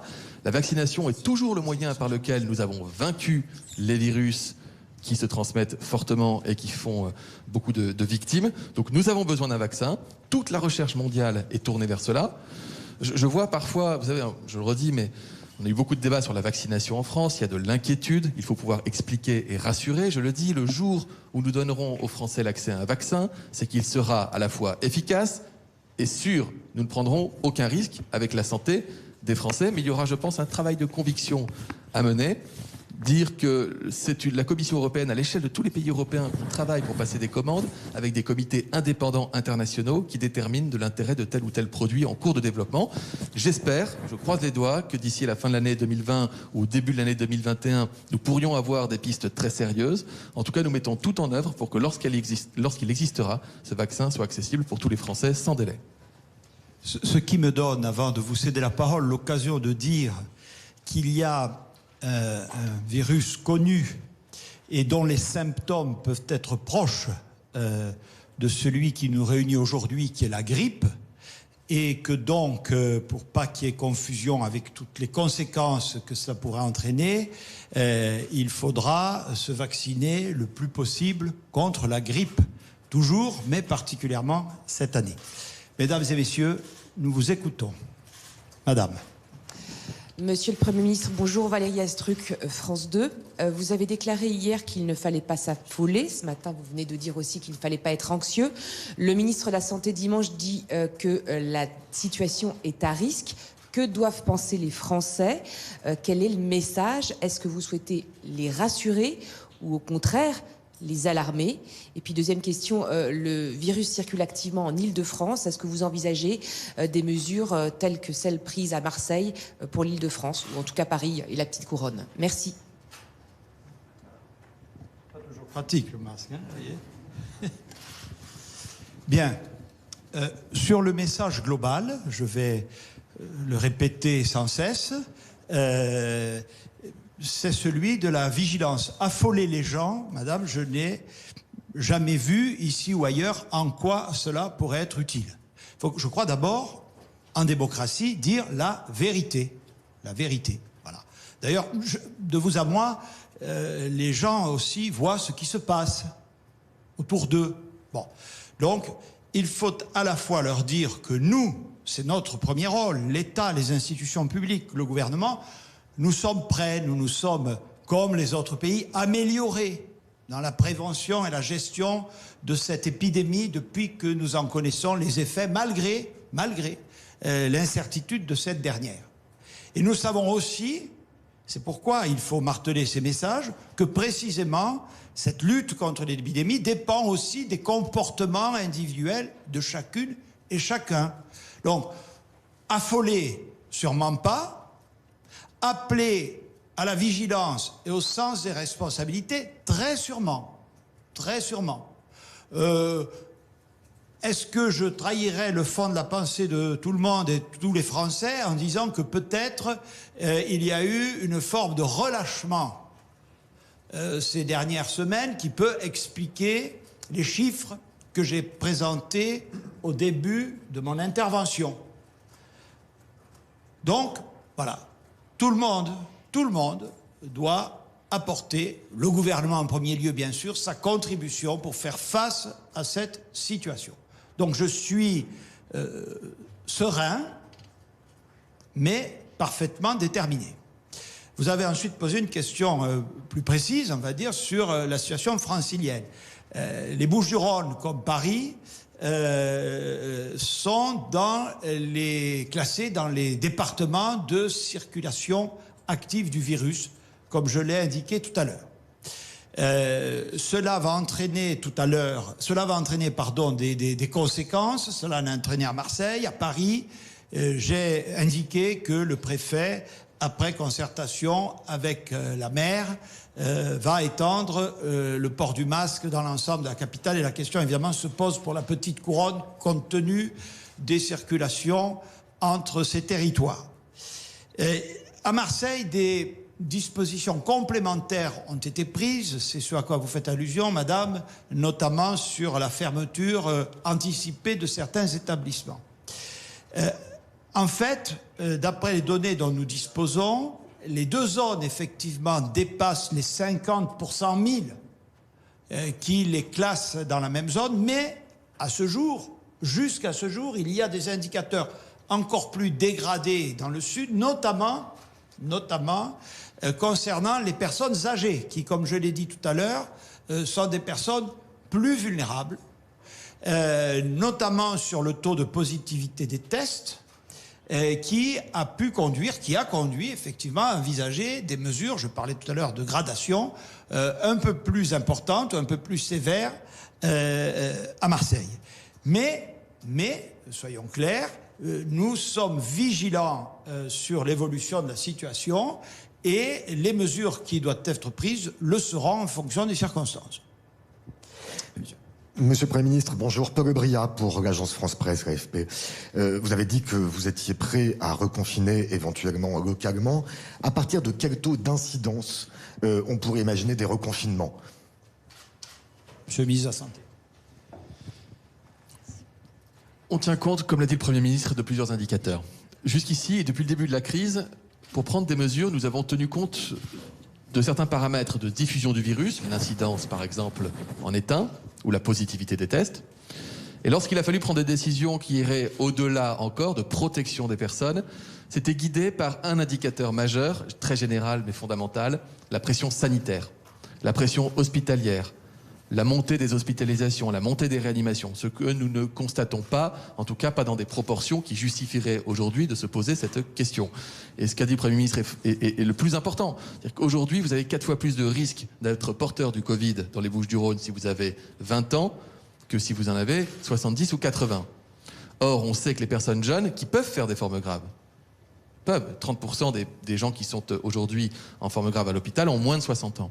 Mais c'est plus rare, beaucoup plus rare. La plupart d'ailleurs sont asymptomatiques, mais certains font des symptômes. C'est pour ça que je leur dis, attention, vous n'êtes pas à l'abri parce que vous avez 20 ans et que vous chopez le Covid. Vous pouvez faire des symptômes et ça peut durer. Mais si on voit que le virus bascule des populations les plus jeunes aux populations vulnérables, avec des clusters dans les EHPAD, avec des admissions à l'hôpital de personnes âgées, en nombre, alors là, on sait que l'impact sanitaire, il peut devenir très fort, très haut, très vite, et dans ce cas-là, on est obligé de prendre des mesures. Donc, quand je disais qu'on était dans une situation, je ne sais plus quelle était l'expression qui avait été utilisée par madame, mais à risque, C'est-à-dire on constate que le virus circule beaucoup chez les jeunes, pas encore beaucoup chez les moins jeunes, mais si ce passage se fait, on peut être dans des difficultés qu'ont pu connaître d'autres pays assez loin de nous, mais dont on a pu constater que lorsqu'ils avaient agi trop tard, les conséquences étaient terribles. Donc voilà, je ne sais pas si ça répond à votre question. Bonjour, Camille Collin pour TF1 LCI.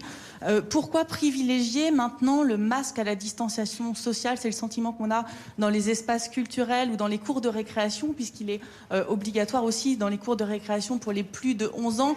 Est-ce le signe que les Français ne respectent pas assez les distanciations sociales? Est-ce qu'il ne faudrait pas, dans ce cas, faire porter le masque à tout le monde? Et autre question, vous n'avez pas parlé des crèches. Comment ça va se passer pour le personnel des crèches? Est-ce qu'ils doivent eux aussi porter le masque tout le temps? Votre question est très importante, madame. Très brièvement, le virus, il a 3 paramètres de transmission. 2 qu'on ne maîtrise pas. La durée pendant laquelle on est contagieux quand on est malade et l'intensité de la contagiosité, c'est-à-dire la capacité d'un virus à passer d'une personne à une autre. Le 3e paramètre du virus qu'on maîtrise, c'est le nombre de personnes avec qui on est en contact et à qui on peut transmettre le virus quand on est malade. La distanciation, c'est ça. C'est pas être à distance des gens pour le plaisir ou plutôt pour le déplaisir. C'est dire, moins vous êtes en contact rapproché avec vos voisins, avec votre famille, vos amis, moins si vous êtes malade, et la plupart du temps sans le savoir, vous risquez de leur transmettre le virus. La distanciation sociale, la prise de distance, c'est la mesure la plus essentielle. Le lavage des mains est absolument essentiel lui aussi, puisqu'on sait que la majorité des cas se transmettent par les mains. Je vous rappelle que vous touchez, sans vous en rendre compte, votre visage à peu près une fois toutes les minutes. Et donc, si vous avez du virus sur les mains, vous pouvez vous contaminer même si vous avez un masque. Et par ailleurs, nous l'avons dit et martelé, le masque n'est pas un totem d'immunité, c'est un outil de protection important contre le passage aérien du virus et la transmission, notamment dans les lieux clos, mais pas que. Mais c'est pas un totem d'immunité. Et au cours de déplacements de vacances, j'ai pu constater qu'il y avait des gens qui parfois portaient un masque et se faisaient la bise. Ou parfois vous avez des gens sur des gradins qui portent un masque et qui se tiennent par la main comme ça. Ça ne marche pas. Ça ne protège pas. Si vous portez un masque, il faut évidemment le porter dans les bonnes conditions, mais ça n'empêche pas de garder de la distanciation. Pour autant, nous avons des recommandations d'autorités scientifiques qui considèrent que dès lors que vous remplissez les critères d'avoir les mains nickel, c'est-à-dire passer au gel hydroalcoolique ou laver au savon, et que vous portez un masque, et que vous venez en groupe, eh bien, les règles de distanciation sont peut-être moins essentielles aujourd'hui, en tout cas ne justifient pas d'aller fermer des pans entiers de la vie des Français. Donc, encore une fois, c'est une mesure complémentaire, essentielle, mais qui ne se suffit pas en elle-même. Sur la question du personnel de crèche, de la petite enfance, nous attendons encore un avis des autorités sanitaires compétentes, complémentaires, qui va arriver très vite, et vous aurez la réponse très vite. Oui, il faut peut-être, madame, juste, si je puis me permettre de compléter la réponse du ministre des Solidarités et de la Santé. Rappeler, moi je ne suis pas comme lui spécialiste, même si je m'étais précédemment occupé du déconfinement, quand même que la doctrine scientifique, pas simplement du point de vue intellectuel, mais liée à l'observation, en amenant un retour, et là, si j'ose dire, très fort sur cette maladie et ses implications, a quand même évolué, pas qu'en France, partout, dans le sens d'une préconisation, dans les conditions que vient de vous rappeler M. Véran, du port du masque. Malgré tout, si vous lisiez à la fois l'état général de la doctrine au mois d'avril et les implications concrètes qui en étaient tirées, on n'avait pas, vis-à-vis du masque, et on n'aurait peut-être pas eu, à la réponse à votre question, exactement la même attitude. Bon, on sait quand même qu'au-delà de tout ce qu'a dit le ministre, il y a une transmission que peut-être, alors qu'on se disait même à 1 mètre, le virus ne vit plus, il y a des doutes, il y a des observations, des essais qui ont été faits. Enfin, il y a des experts pour vous dire ça, mais quand même, c'est une tendance qui, de toute façon, existait à l'époque, lorsqu'on disait, vous vous souvenez du métro, les gestes barrières sont très difficiles, sinon impossibles à respecter. Donc, c'est les deux, effectivement, c'est la bonne réponse. S'agissant de la petite enfance, qui a débordé d'ailleurs sur les maternelles, en réalité, si tout était très simple, ça se saurait. Vous savez bien qu'on a 2 enjeux, pas contradictoires, mais qu'il faut essayer de concilier. Le premier, c'est celui qu'on vient de rappeler. Il n'y a pas de raison que dans une école maternelle, il n'y ait pas de circulation du virus qui soit permise par le non-port du masque. ou dans une crèche. Bon, parce que je rappelle aussi, indépendamment même des enfants, il y a les adultes entre eux, enfin il y a d'autres personnes susceptibles d'être contaminées. La difficulté, c'est que les mêmes professionnels de la petite enfance nous expliquent que, notamment pour un enfant tout petit, voir quelqu'un avec un masque peut présenter des traumatismes, je ne sais pas si je vais trop loin, mais enfin qu'il peut y avoir des difficultés dans la relation, etc. Bon, on est bien obligé aussi de prendre en compte cette donnée. Bon, alors, quel enfant aura peur d'un adulte qui porte le masque, quel autre n'en aura pas? Bon, vous voyez, ça rentre dans des choses. Donc, votre question, vous voyez, elle touche un sujet, mais comme des milliers, que suppose la gestion de cette épidémie d'horlogerie fine. D'horlogerie fine. Bon, on y est. Mais je ne crois pas, en tout cas, c'est en tout cas la position que j'ai prise, les déclarations que j'ai faites, relayées s'agissant des écoles maternelles hier par le ministre chargé de l'Éducation nationale, que le principe que vous évoquiez du port du masque, surtout, dois-je le rappeler quand même, on est plutôt dans des lieux clos. Je ne parle pas des cours de récréation, enfin une crèche, une classe, fût-elle maternelle, c'est un lieu clos qui, vous le savez, est un critère supplémentaire dans la décision de porter le masque. Voilà. Bon, donc, à chaque situation, il faut s'adapter, trouver les solutions les plus adaptées. C'est sûr que ce serait plus simple s'il y avait des solutions uniques partout, pour tous, etc. Ça, c'est la théorie. Dans la pratique, nous avons le devoir d'aller au plus près pour prendre les mesures les plus efficaces, parce que vous avez parfois d'excellentes intentions, mais dont l'application se retourne contre leurs auteurs. Alors, pardon, quelqu'un qui a posé... Oui, monsieur. Bonjour, Adrien Beck, Europe 1. Monsieur le Premier ministre, vous avez indiqué que des plans de reconfinement territoriaux étaient donc prêts. Dans la mesure où ils sont prêts, est-ce que vous avez déjà une idée de l'échelle territoriale à laquelle ils pourraient intervenir? Est-ce que c'est régional, départemental, métropolitain, voire communal? Et avec quelle gradation? Est-ce que c'est un confinement strict? Est-ce que c'est une forme de semi-confinement, fermeture de certains magasins, couvre-feu? Est-ce que vous avez des éléments à nous communiquer? Merci. Alors, je demanderai, s'il le veut bien, au ministre de la Santé, puisque c'est sous l'égide du ministère de la Santé que ces plans ont été préparés, en vous disant que ce n'est pas une affaire nouvelle, je commence par ça, puisque, pardon d'y faire à nouveau référence, mais dans le cadre de la mission sur le déconfinement que mon prédécesseur Édouard Philippe m'avait confié, déjà tout en préconisant un déconfinement progressif, gradué, territorialisé, nous avions recommandé que des hypothèses de reconfinement soient établies. Et effectivement, pour répondre à votre question, avec le plus d'hypothèses possibles. Vous pouvez, si je puis dire, puisque le ministre y a fait allusion, même si là encore il faut le manier avec beaucoup de précautions, reconfiner un EHPAD, par exemple. D'accord ? Bon, est-ce que ça peut être une ville entière, un département? Je pense que c'était le sens de votre question, en tout cas si je l'ai bien comprise. On ne peut pas avoir de réponse a priori, mais il faut avoir des outils qui nous permettent de le mettre en œuvre si c'est nécessaire. Et encore une fois, d'adopter en amont le plus possible de mesures graduelles ou de prévention pour éviter d'en arriver là. Olivier. Vous avez tout dit, monsieur le Premier ministre. C'est vrai que c'est une vision territorialisée, territoire par territoire. Prenez par exemple les Bouches-du-Rhône, je disais tout à l'heure, le taux de contamination est fort chez les jeunes. C'est pas pour incriminer les jeunes ou pour, encore une fois, être ni paternaliste ni moralisateur, j'ai horreur de ça. C'est pas le sujet. C'est qu'on constate factuellement que les jeunes se contaminent plus que les moins jeunes. Et on constate que des endroits où ils sont susceptibles de se contaminer sont des lieux de sortie, par plus ou moins d'ailleurs réglementaires. C'est pour ça que le Premier ministre le rappelait, beaucoup d'actions sont conduites sous l'égide du préfet et du ministre de l'Intérieur pour faire fermer les endroits qui ne respectent pas les règles.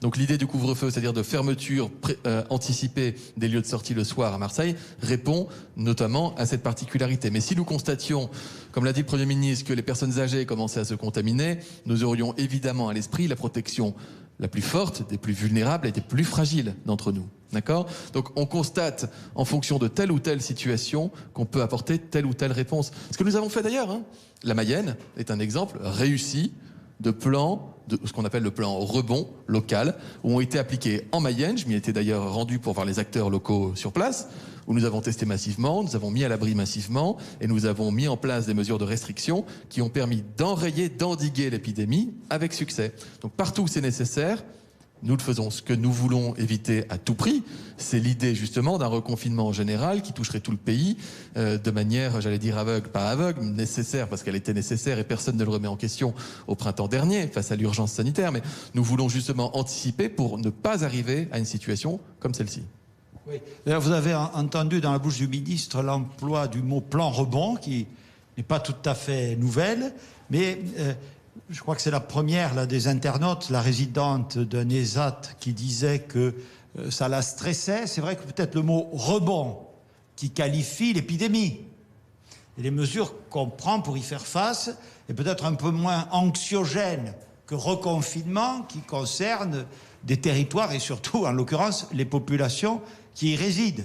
Mais c'est vrai que ce qui s'est passé en Mayenne, c'est pas stricto sensu un reconfinement, mais enfin, ils ont quand même pris un certain nombre de dispositions, parfois contraignantes du reste, qui ont été adaptées à la situation locale. J'ai reçu le maire de Laval, qui m'a expliqué tout ça dans le détail. Mais le résultat, quand même, a été, comme je l'indiquais dans mon propos liminaire, favorable. Donc, le message à passer, me semble-t-il, puisque vous posez la question, c'est à la fois, si on est tous efficaces et raisonnables, on peut éviter d'arriver à cette hypothèse, mais je crois que nous serions, nous, pour le coup, non responsables si nous ne disposions pas des outils pour y faire face. Voilà. Et ces outils, ils seront d'autant plus efficaces et d'autant plus acceptés, parce que dans tout ça, le sous-jacent, c'est qu'il faut une acceptabilité par la population, donc une forme de compliance, d'engagement des citoyens.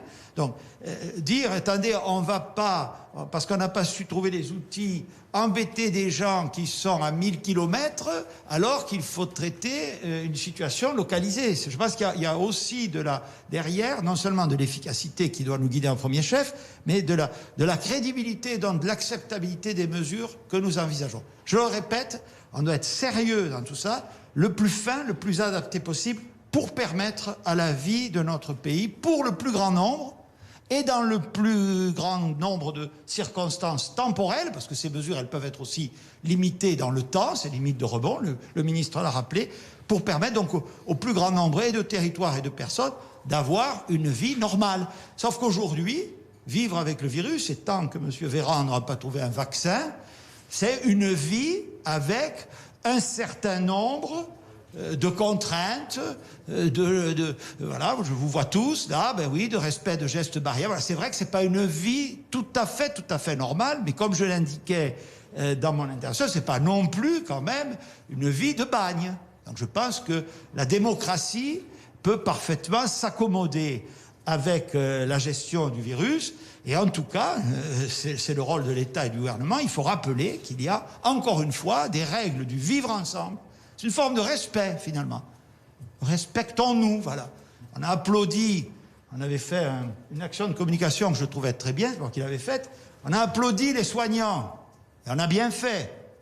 Bon, au-delà de les applaudir, ce serait bien si par nos comportements de tous les jours très simples, peut-être très légèrement plus contraignant qu'un applaudissement, on pouvait éviter que dans 8 jours, dans 15 jours, dans 3 semaines, à nouveau, on ait nos services de réanimation qui commencent à se remplir, qui leur occasionnent des risques pour eux-mêmes et une charge de travail considérable. Je pense que c'est à notre portée, c'est à la portée d'une nation responsable et démocratique comme la France. Bonjour, Elisabeth Pinault de l'agence Reuters. Le Royaume-Uni impose une quatorzaine aux voyageurs venant de France. Est-ce qu'une mesure de réciprocité est prévue? Et vous avez dit que les contrôles frontières étaient efficaces. Donc, est-ce que vous allez les renforcer et peut-être les cibler? Et si oui, à quel endroit et vis-à-vis de quel pays? Merci. Alors, merci de me poser cette question, si je puis m'exprimer ainsi. Nous sommes, je le dis tout de suite, et c'est l'efficacité à laquelle je faisais allusion, il faut toujours éviter de tomber dans l'autosatisfaction, mais on va dire, nous sommes au clair sur les mesures qu'il y a lieu de prendre pour les pays situés hors de l'Union européenne et qui présentent des risques sanitaires avérés, donc pays rouge, rouge vif, enfin on a établi toute une catégorie, je n'entre pas dans le détail. Pour cela, donc, la règle, vous la connaissez. On ne vous accueille pas si vous n'arrivez pas avec un test positif que vous aurez réalisé dans le pays où vous vous trouvez.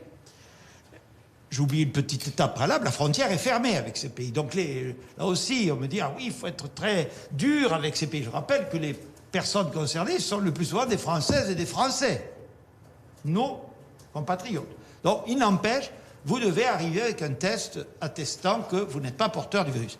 Sauf que nous avons constaté, y compris d'ailleurs dans certains États des États-Unis, que ce qui nous rend, comment dire, plutôt à l'aise dans nos propres politiques de test, que certains de ces pays ne peuvent pas tester les personnes concernées. Bon.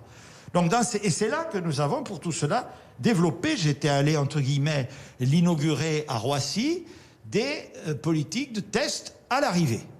À l'arrivée. Bon. Et c'est là que je dis, ça marche un peu, honnêtement, on s'était dit, est-ce qu'on ne va pas être débordé? Bon, non, finalement, il y a évidemment, comme toujours, quelques jours de calage, mais les informations, en tout cas à ma possession, sont plutôt satisfaisantes, d'où le mot efficacité que j'ai employé tout à l'heure. Alors maintenant, on a le même travail à faire, alors l'Angleterre étant évidemment dans une situation que vous savez, mais j'allais dire à l'intérieur de l'Union, parce que vous avez vu qu'il y a d'autres pays aussi qui ont dit, bon, la position de la France, c'est clair, le mot réciprocité, pardonnez-moi, n'est pas complètement adapté. Vous faites de la mesure de réciprocité lorsque vous êtes en guerre commerciale, etc. Là, la question, c'est de savoir quelle est la situation sanitaire du pays X. Pas de savoir si... parce que vous devez très bien voir des mesures qui sont prises d'un pays X à l'égard d'un pays Y qui ont eux-mêmes des situations sanitaires tout à fait différentes. Bon. Donc, la position de la France vis-à-vis de l'Europe, c'est que nous espérons, en tout cas nous l'avons suscité, qu'un travail interne au pays de l'Union aboutisse, alors d'après ce qu'on m'explique dans les jours ou la semaine prochaine, pour fixer des critères communs, parce que, et qui appelleraient des mesures, comme vous avez dit, de réciprocité ou pas. Encore une fois, je n'aime pas beaucoup, madame, ce terme, je ne trouve pas ce terme adapté, parce que, encore faut-il comparer des choses comparables. C'est-à-dire que, là aussi, l'Europe a de la santé, a des progrès à faire, et Olivier Véran y pousse, mais faut-il être sûr que ce qu'on appelle indicateur sanitaire dégradé dans un pays soit exactement le même que dans les autres, et que, du coup, ça puisse appeler à des mesures comparables. Est-ce que ensuite les mesures, là aussi, il faut s'accorder, est-ce que c'est des interdictions de circulation? Il n'y en a pas eu. Est-ce que c'est des recommandations, ce que nous avons plutôt fait? Est-ce que solution intermédiaire que je vois ces jours derniers? En fait, je crois que c'est les Hollandais ou les Belges qui demandent à ce qu'on produise un test. Ce n'est pas une interdiction d'entrée. Et voilà, si vous avez une possibilité d'attester que la République française, dont vous êtes un citoyen, nous dit que vous avez subi un test et que ce test est négatif, il n'y a absolument aucun problème à ce que vous entriez dans notre pays. Donc, on a là un petit travail d'harmonisation des règles au sein de l'Union. Nous l'avions fait dans un temps 1, parce qu'évidemment, les questions de charge virale ne se posaient pas dans les mêmes termes, enfin avec des écarts beaucoup plus grands pour les pays hors de l'Union. Et j'espère, et je ne veux pas faire d'annonce, que vous ne disiez pas, ah oui, monsieur le Premier ministre, vous aviez dit que la semaine prochaine, ces règles où l'Union européenne se mettrait d'accord. L'Union européenne, c'est toujours quand même, vous le savez, des discussions qui peuvent être parfois approfondies. Mais en tout cas, c'est la position de la France. C'est nécessaire pour que nous puissions aussi avoir une gestion des flux, on va dire ça comme ça, interne à l'Union, mais reposant sur des critères, je sais bien, sanitaires. C'est pas les représailles, puisque les situations des pays sont différentes et qu'on est tous amis. Monsieur le Premier ministre, Boris Karlamov, agence A2PRL. Le grand départ du Tour de France sera donné ce samedi à Nice. Nice, un département placé en rouge pour la circulation active du virus. On sait qu'il y aura inévitablement du monde au bord de la route. Alors ma question est la suivante, était-il vraiment raisonnable de maintenir un tel événement alors que dans le même temps, vous demandez d'éviter les rassemblements familiaux? Et puis pour terminer ma question, juste un chiffre, le Tour de France, c'est entre 10 à 12 millions de spectateurs au bord des routes chaque année. Merci. Oui, si le ministre, qui est aussi, je vous le rappelle, chargé des sports, le ministre de l'Éducation nationale pourra compléter mon propos, nous avons pris quand même un certain nombre de dispositions et de protocoles sanitaires qui sont discutés depuis des semaines et des semaines avec l'organisateur du Tour de France. Votre question est parfaitement fondée. On rappelle quand même que c'est un événement en plein air, contrairement à d'autres manifestations sportives qui peuvent se tenir dans des lieux plus confinés. Donc il y a une circulation. Donc effectivement, outre les mesures propres prises pour les coureurs eux-mêmes et leur staff, comme on dit, par l'organisateur et qui relèvent de sa responsabilité, territoire traversé par territoire traversé, à commencer par Nice, comme vous l'avez dit, ville de départ, nous avons veillé à ce qu'il y ait à la fois des prescriptions, des contrôles pour éviter ce que vous avez à juste titre pointé, c'est-à-dire des rassemblements massifs de population. C'est là encore un équilibre difficile. Il y a quand même, j'appelle votre attention, parce qu'on ne l'a pas évoqué jusqu'à présent, une différence tirée de l'expérience avec d'autres événements. En réalité, je vous invite à considérer, vous l'avez sans doute constaté, que les lieux de rassemblement un peu anarchiques, où des gens sont là sans respecter les règles, et sont donc, comme l'a dit Olivier Véran, des endroits, où la propagation et la transmission du virus est tout à fait facilitée, et c'est ce qui nous pose d'ailleurs problème au pouvoir public, sont les endroits où il n'y a pas d'organisateurs. Ce sont des endroits soit publics, soit privés, surtout privés d'ailleurs, mais même publics, où il n'y a pas quelqu'un qui gère les flux, etc. Bon, le Tour de France dispose d'un organisateur. Certes, c'est pas un lieu clos par construction. Bon, en même temps, les gens, c'est quand même censé passer assez vite, normalement. Bon, mais il y a quand même un organisateur auquel, du coup, nous pouvons faire peser un certain nombre d'obligations, en parallèle avec celle de l'État pour les contrôles, celle des communes et des territoires traversés. On a beaucoup travaillé, j'en profite pour le dire, avec Nice sur le départ, mais avec toutes les villes qui scanderont les différentes étapes du Tour. Donc il y a un organisateur. Dès qu'il y a un organisateur, l'expérience montre, enfin l'analyse, y compris même des clusters, montre que le contrôle, d'abord l'édiction de mesures, ensuite la vérification de leur application, se trouve facilité. C'est pas une garantie absolue, monsieur, soyons clairs, mais en tout cas, ça fait plusieurs semaines, si le ministre en charge veut bien compléter, que nous préparons, que nous intégrons les préoccupations que vous avez exprimées avec les organisateurs du Tour. Oui, le Premier ministre a dit l'essentiel. Peut-être un mot pour dire qu'en effet, depuis des semaines, les organisateurs du Tour de France sont évidemment très sensibilisés à cela. Ce sera même emblématique de la capacité d'organisateurs sportifs à faire les choses de façon responsable. Nous y travaillons avec Roxana Maracineanu, avec eux. Et maintenant, nous avons à la fois des mesures de prudence vis-à-vis des sportifs eux-mêmes et puis vis-à-vis du public. Donc vis-à-vis des sportifs, rappelons que les mesures sont drastiques. C'est des tests réguliers, c'est le fait que chaque coureur est dans une bulle sanitaire avant la course, le fait que chacune des personnes présentes autour d'eux a fait l'objet de tests aussi. Donc il y a tout un travail qui est fait pour les sportifs eux-mêmes. Et puis s'agissant du public, il y a tout ce que vient de dire le Premier ministre. C'est vrai qu'il y a une problématique différente sur les villes de départ et d'accueil et puis le parcours. Sur le trajet, il faut quand même... sur ce sujet, comme sur tous les autres, on appelait à la responsabilité normale de tous, que ce soit sur le port du masque ou que ce soit sur la distanciation physique. Et puis, dans les villes, c'est un enjeu d'organisation, mais en effet, on en a parlé avec le maire de Nice, avec l'ensemble des organisateurs. Tout est fait pour que les critères de base soient retenus, même si c'est en espace en plein air. Il y a quand même des critères à retenir pour éviter en particulier qu'il y ait de l'agglutinement et donc de la transmission du virus. Donc le Tour de France doit être au contraire le signe que nous pouvons continuer à vivre. C'est d'une certaine façon le signe un peu de la résilience de notre société. Le Tour de France, c'est un peu un des grands moments de la vie française. Le fait que nous ayons été capables de l'organiser malgré tout, même si ce n'est pas en temps ordinaire, montre que la vie n'est pas comme d'habitude, mais que par contre la vie continue.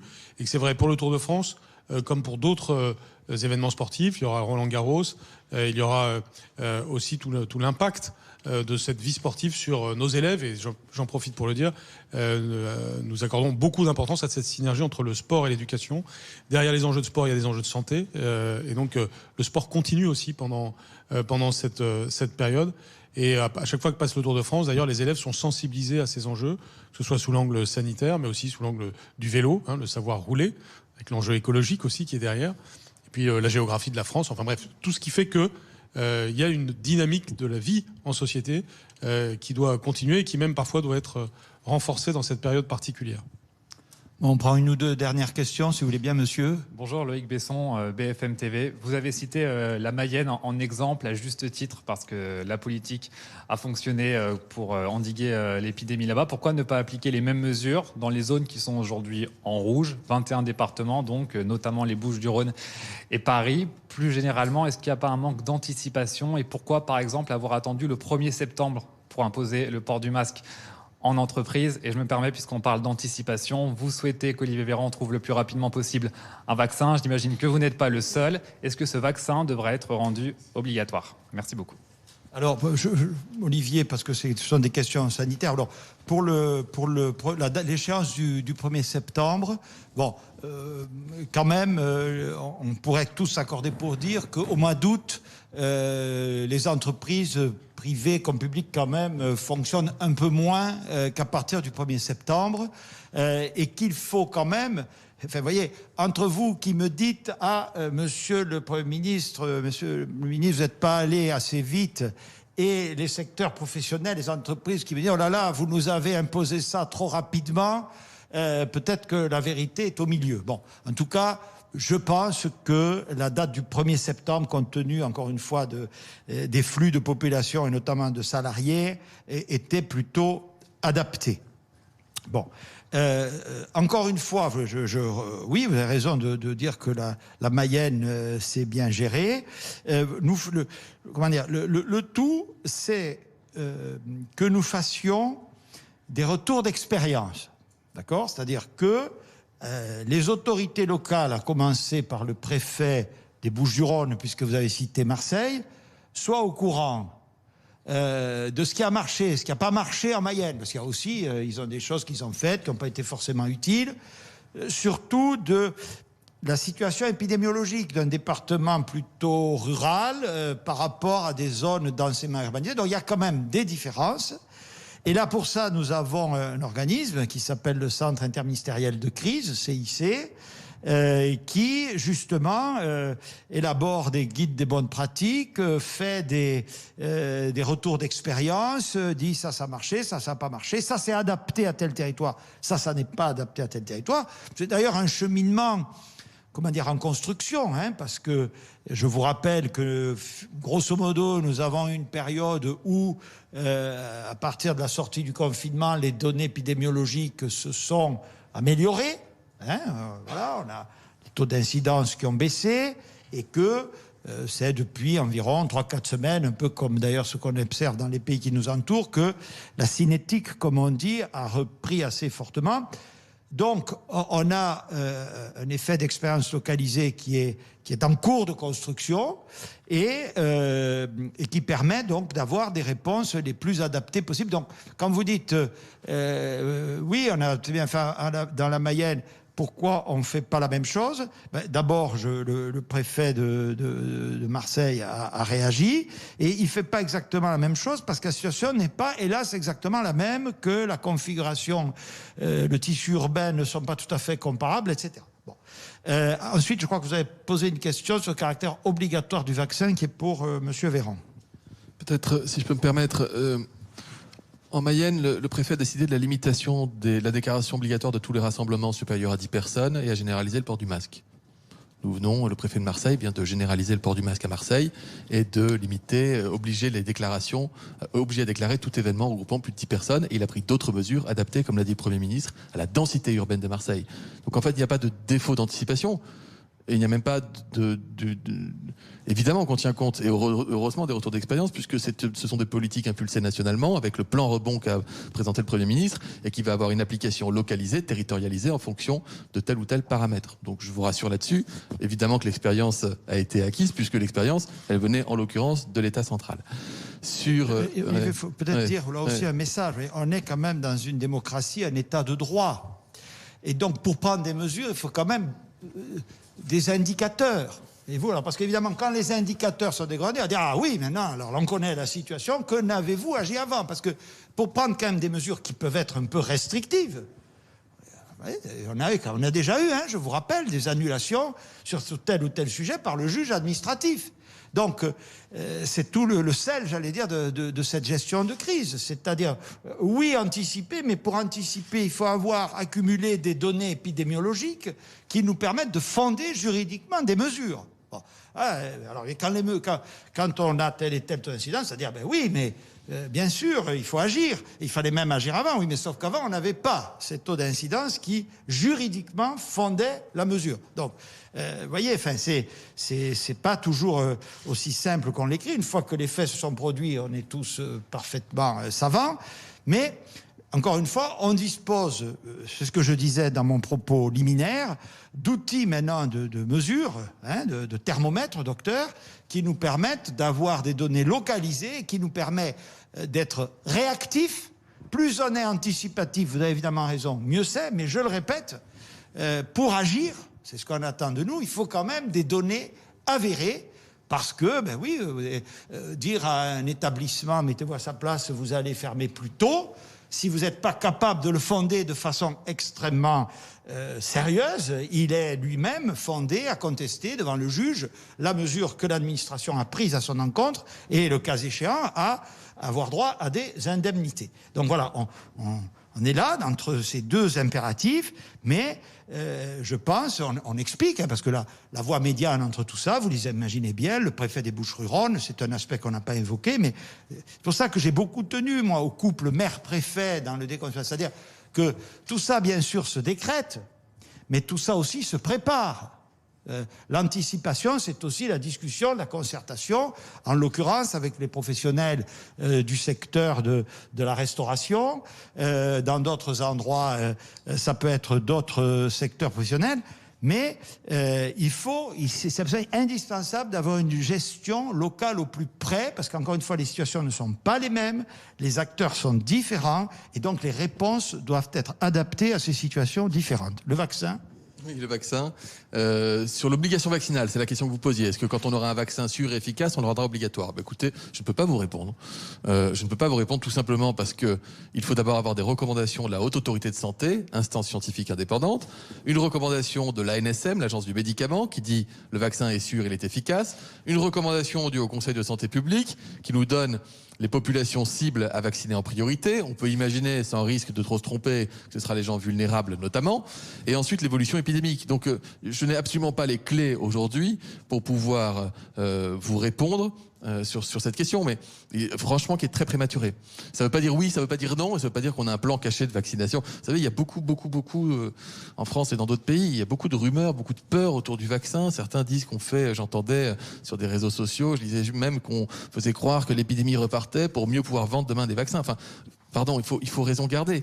Il faut savoir que les contrats de précommande qui sont passés par la Commission européenne se font en plus à des prix de vaccins qui sont inférieurs à tout ce qu'on a pu connaître jusqu'à présent dans l'histoire de la vaccination et du médicament. Et donc, il n'y a aucune crainte à avoir, et nous avancerons avec pédagogie, explication vers les Français pour leur dire quelles sont les conditions de la vaccination. Moi, je souhaite que lorsque nous aurons un vaccin, les Français qui en auront à mon avis aussi marre de l'épidémie aient légitimement et naturellement et spontanément envie de se protéger. Voilà. Il y a les anti-masques, il y a les anti-vaccins. Voilà, ça c'est la réalité de nos sociétés. Il faut que nous fassions avec. Allez, une dernière question, si vous voulez bien, monsieur. Stéphane Vernet, Ouest France. Bonjour, j'ai une question sur l'application Stop Covid. A-t-elle réellement fait la preuve de son utilité, de son efficacité? Vous citiez 2,5 millions de téléchargements, ça ne fait pas forcément 2,5 millions d'utilisateurs. Est-ce que vous pensez pouvoir la relancer? J'y ai consacré une des diapos dans la présentation tout à l'heure parce que je crois que c'est un bon outil. il va pas être un outil forcément utilisé au quotidien par des... je vais prendre une grand-mère de Mayenne à qui j'ai discuté de ça, qui me disait mais moi Stop Covid, je sais pas ce que c'est que ce truc. Par contre, notamment pour une population plus jeune ou une population qui utilise les transports en commun dans les zones urbaines et métropolitaines, population qui est amenée à sortir dans des lieux de sortie, des populations qui ont une vie de famille active ou qui ont beaucoup de contacts autour d'eux, ils ont intérêt.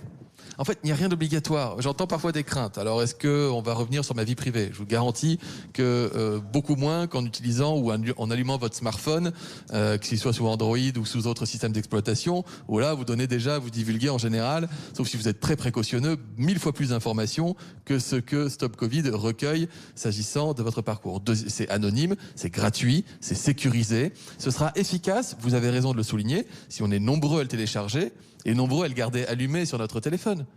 Et ça n'oblige à rien. Il n'y a aucune alerte qui va dans aucun ordinateur, d'aucun ministère ou d'aucune administration.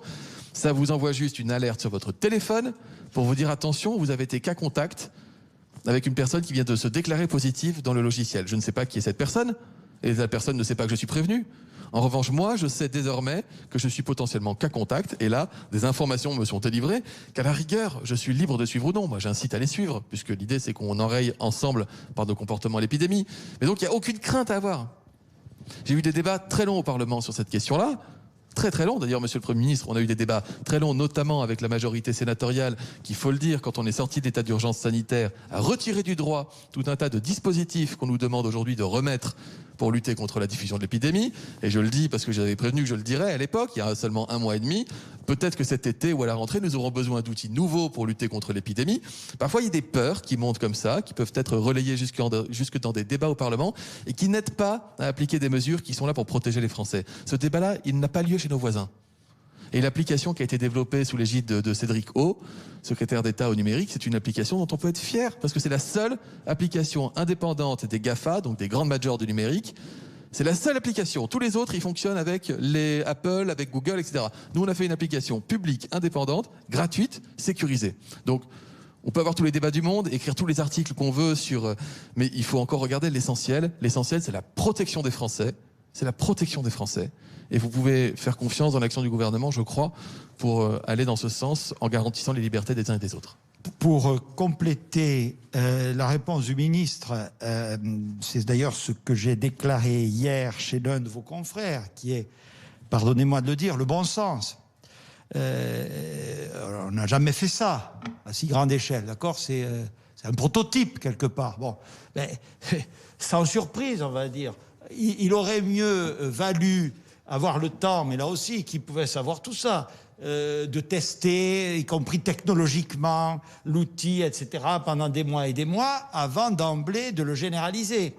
Le temps de l'épidémie ne nous l'a évidemment pas permis, et donc on s'est trouvé avec un outil, y compris, je répète, au plan technologique, tout à fait nouveau, ce qu'on ne fait jamais, qu'on a dû déployer d'emblée, sans phase de test. Et on a bien fait pour toutes les raisons.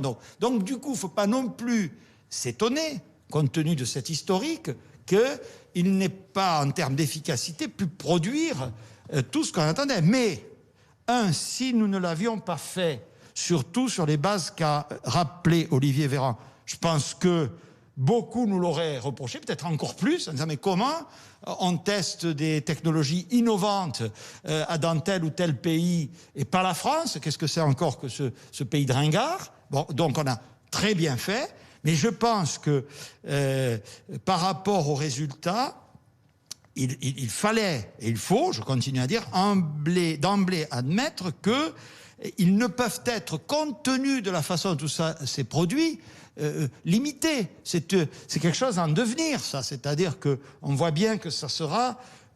Olivier Véran, lors de son expression initiale, parlait des aspects positifs de la crise, parce qu'il faut qu'il y en ait, et c'est justement notre rôle d'en tirer tous les enseignements. Ça sera un héritage, c'est-à-dire le recours aux nouvelles technologies dans un cadre éthique et protecteur, très protecteur de la vie privée, mais l'utilisation des nouvelles technologies pour nous prémunir de virus, alors que celui-là est particulièrement circulant. Bon, sinon on ne serait pas là ce matin, on parlerait d'autre chose. Mais, je veux dire, si ça marchait, Vous avez dû tous, un jour ou l'autre, avoir la grippe. Enfin, j'en sais rien, je ne vous le souhaite pas, mais il peut y avoir des grippes aussi très agréables. Si on peut faire de la prévention grâce à ce genre d'outils, une fois, parce qu'elle va bien finir par s'arrêter, qu'on aura vaincu la crise Covid-19, on sera bien content de pouvoir, entre autres, recourir à ce type de technologie. Sachant, le ministre l'a dit, c'est sûr que c'est peut-être pas tout à fait la plus adaptée pour les personnes de 80 ans. Bon, ça d'accord. Alors même que, je le répète, qu'il se trouve qu'elles sont aussi, en règle générale, les plus vulnérables au virus de toutes sortes. Mais, vraiment, nous priver de cet outil avec un fort potentiel de développement, je pense que ça aurait été une grave erreur. Je vous remercie à toutes et à tous et je vous dis à bientôt.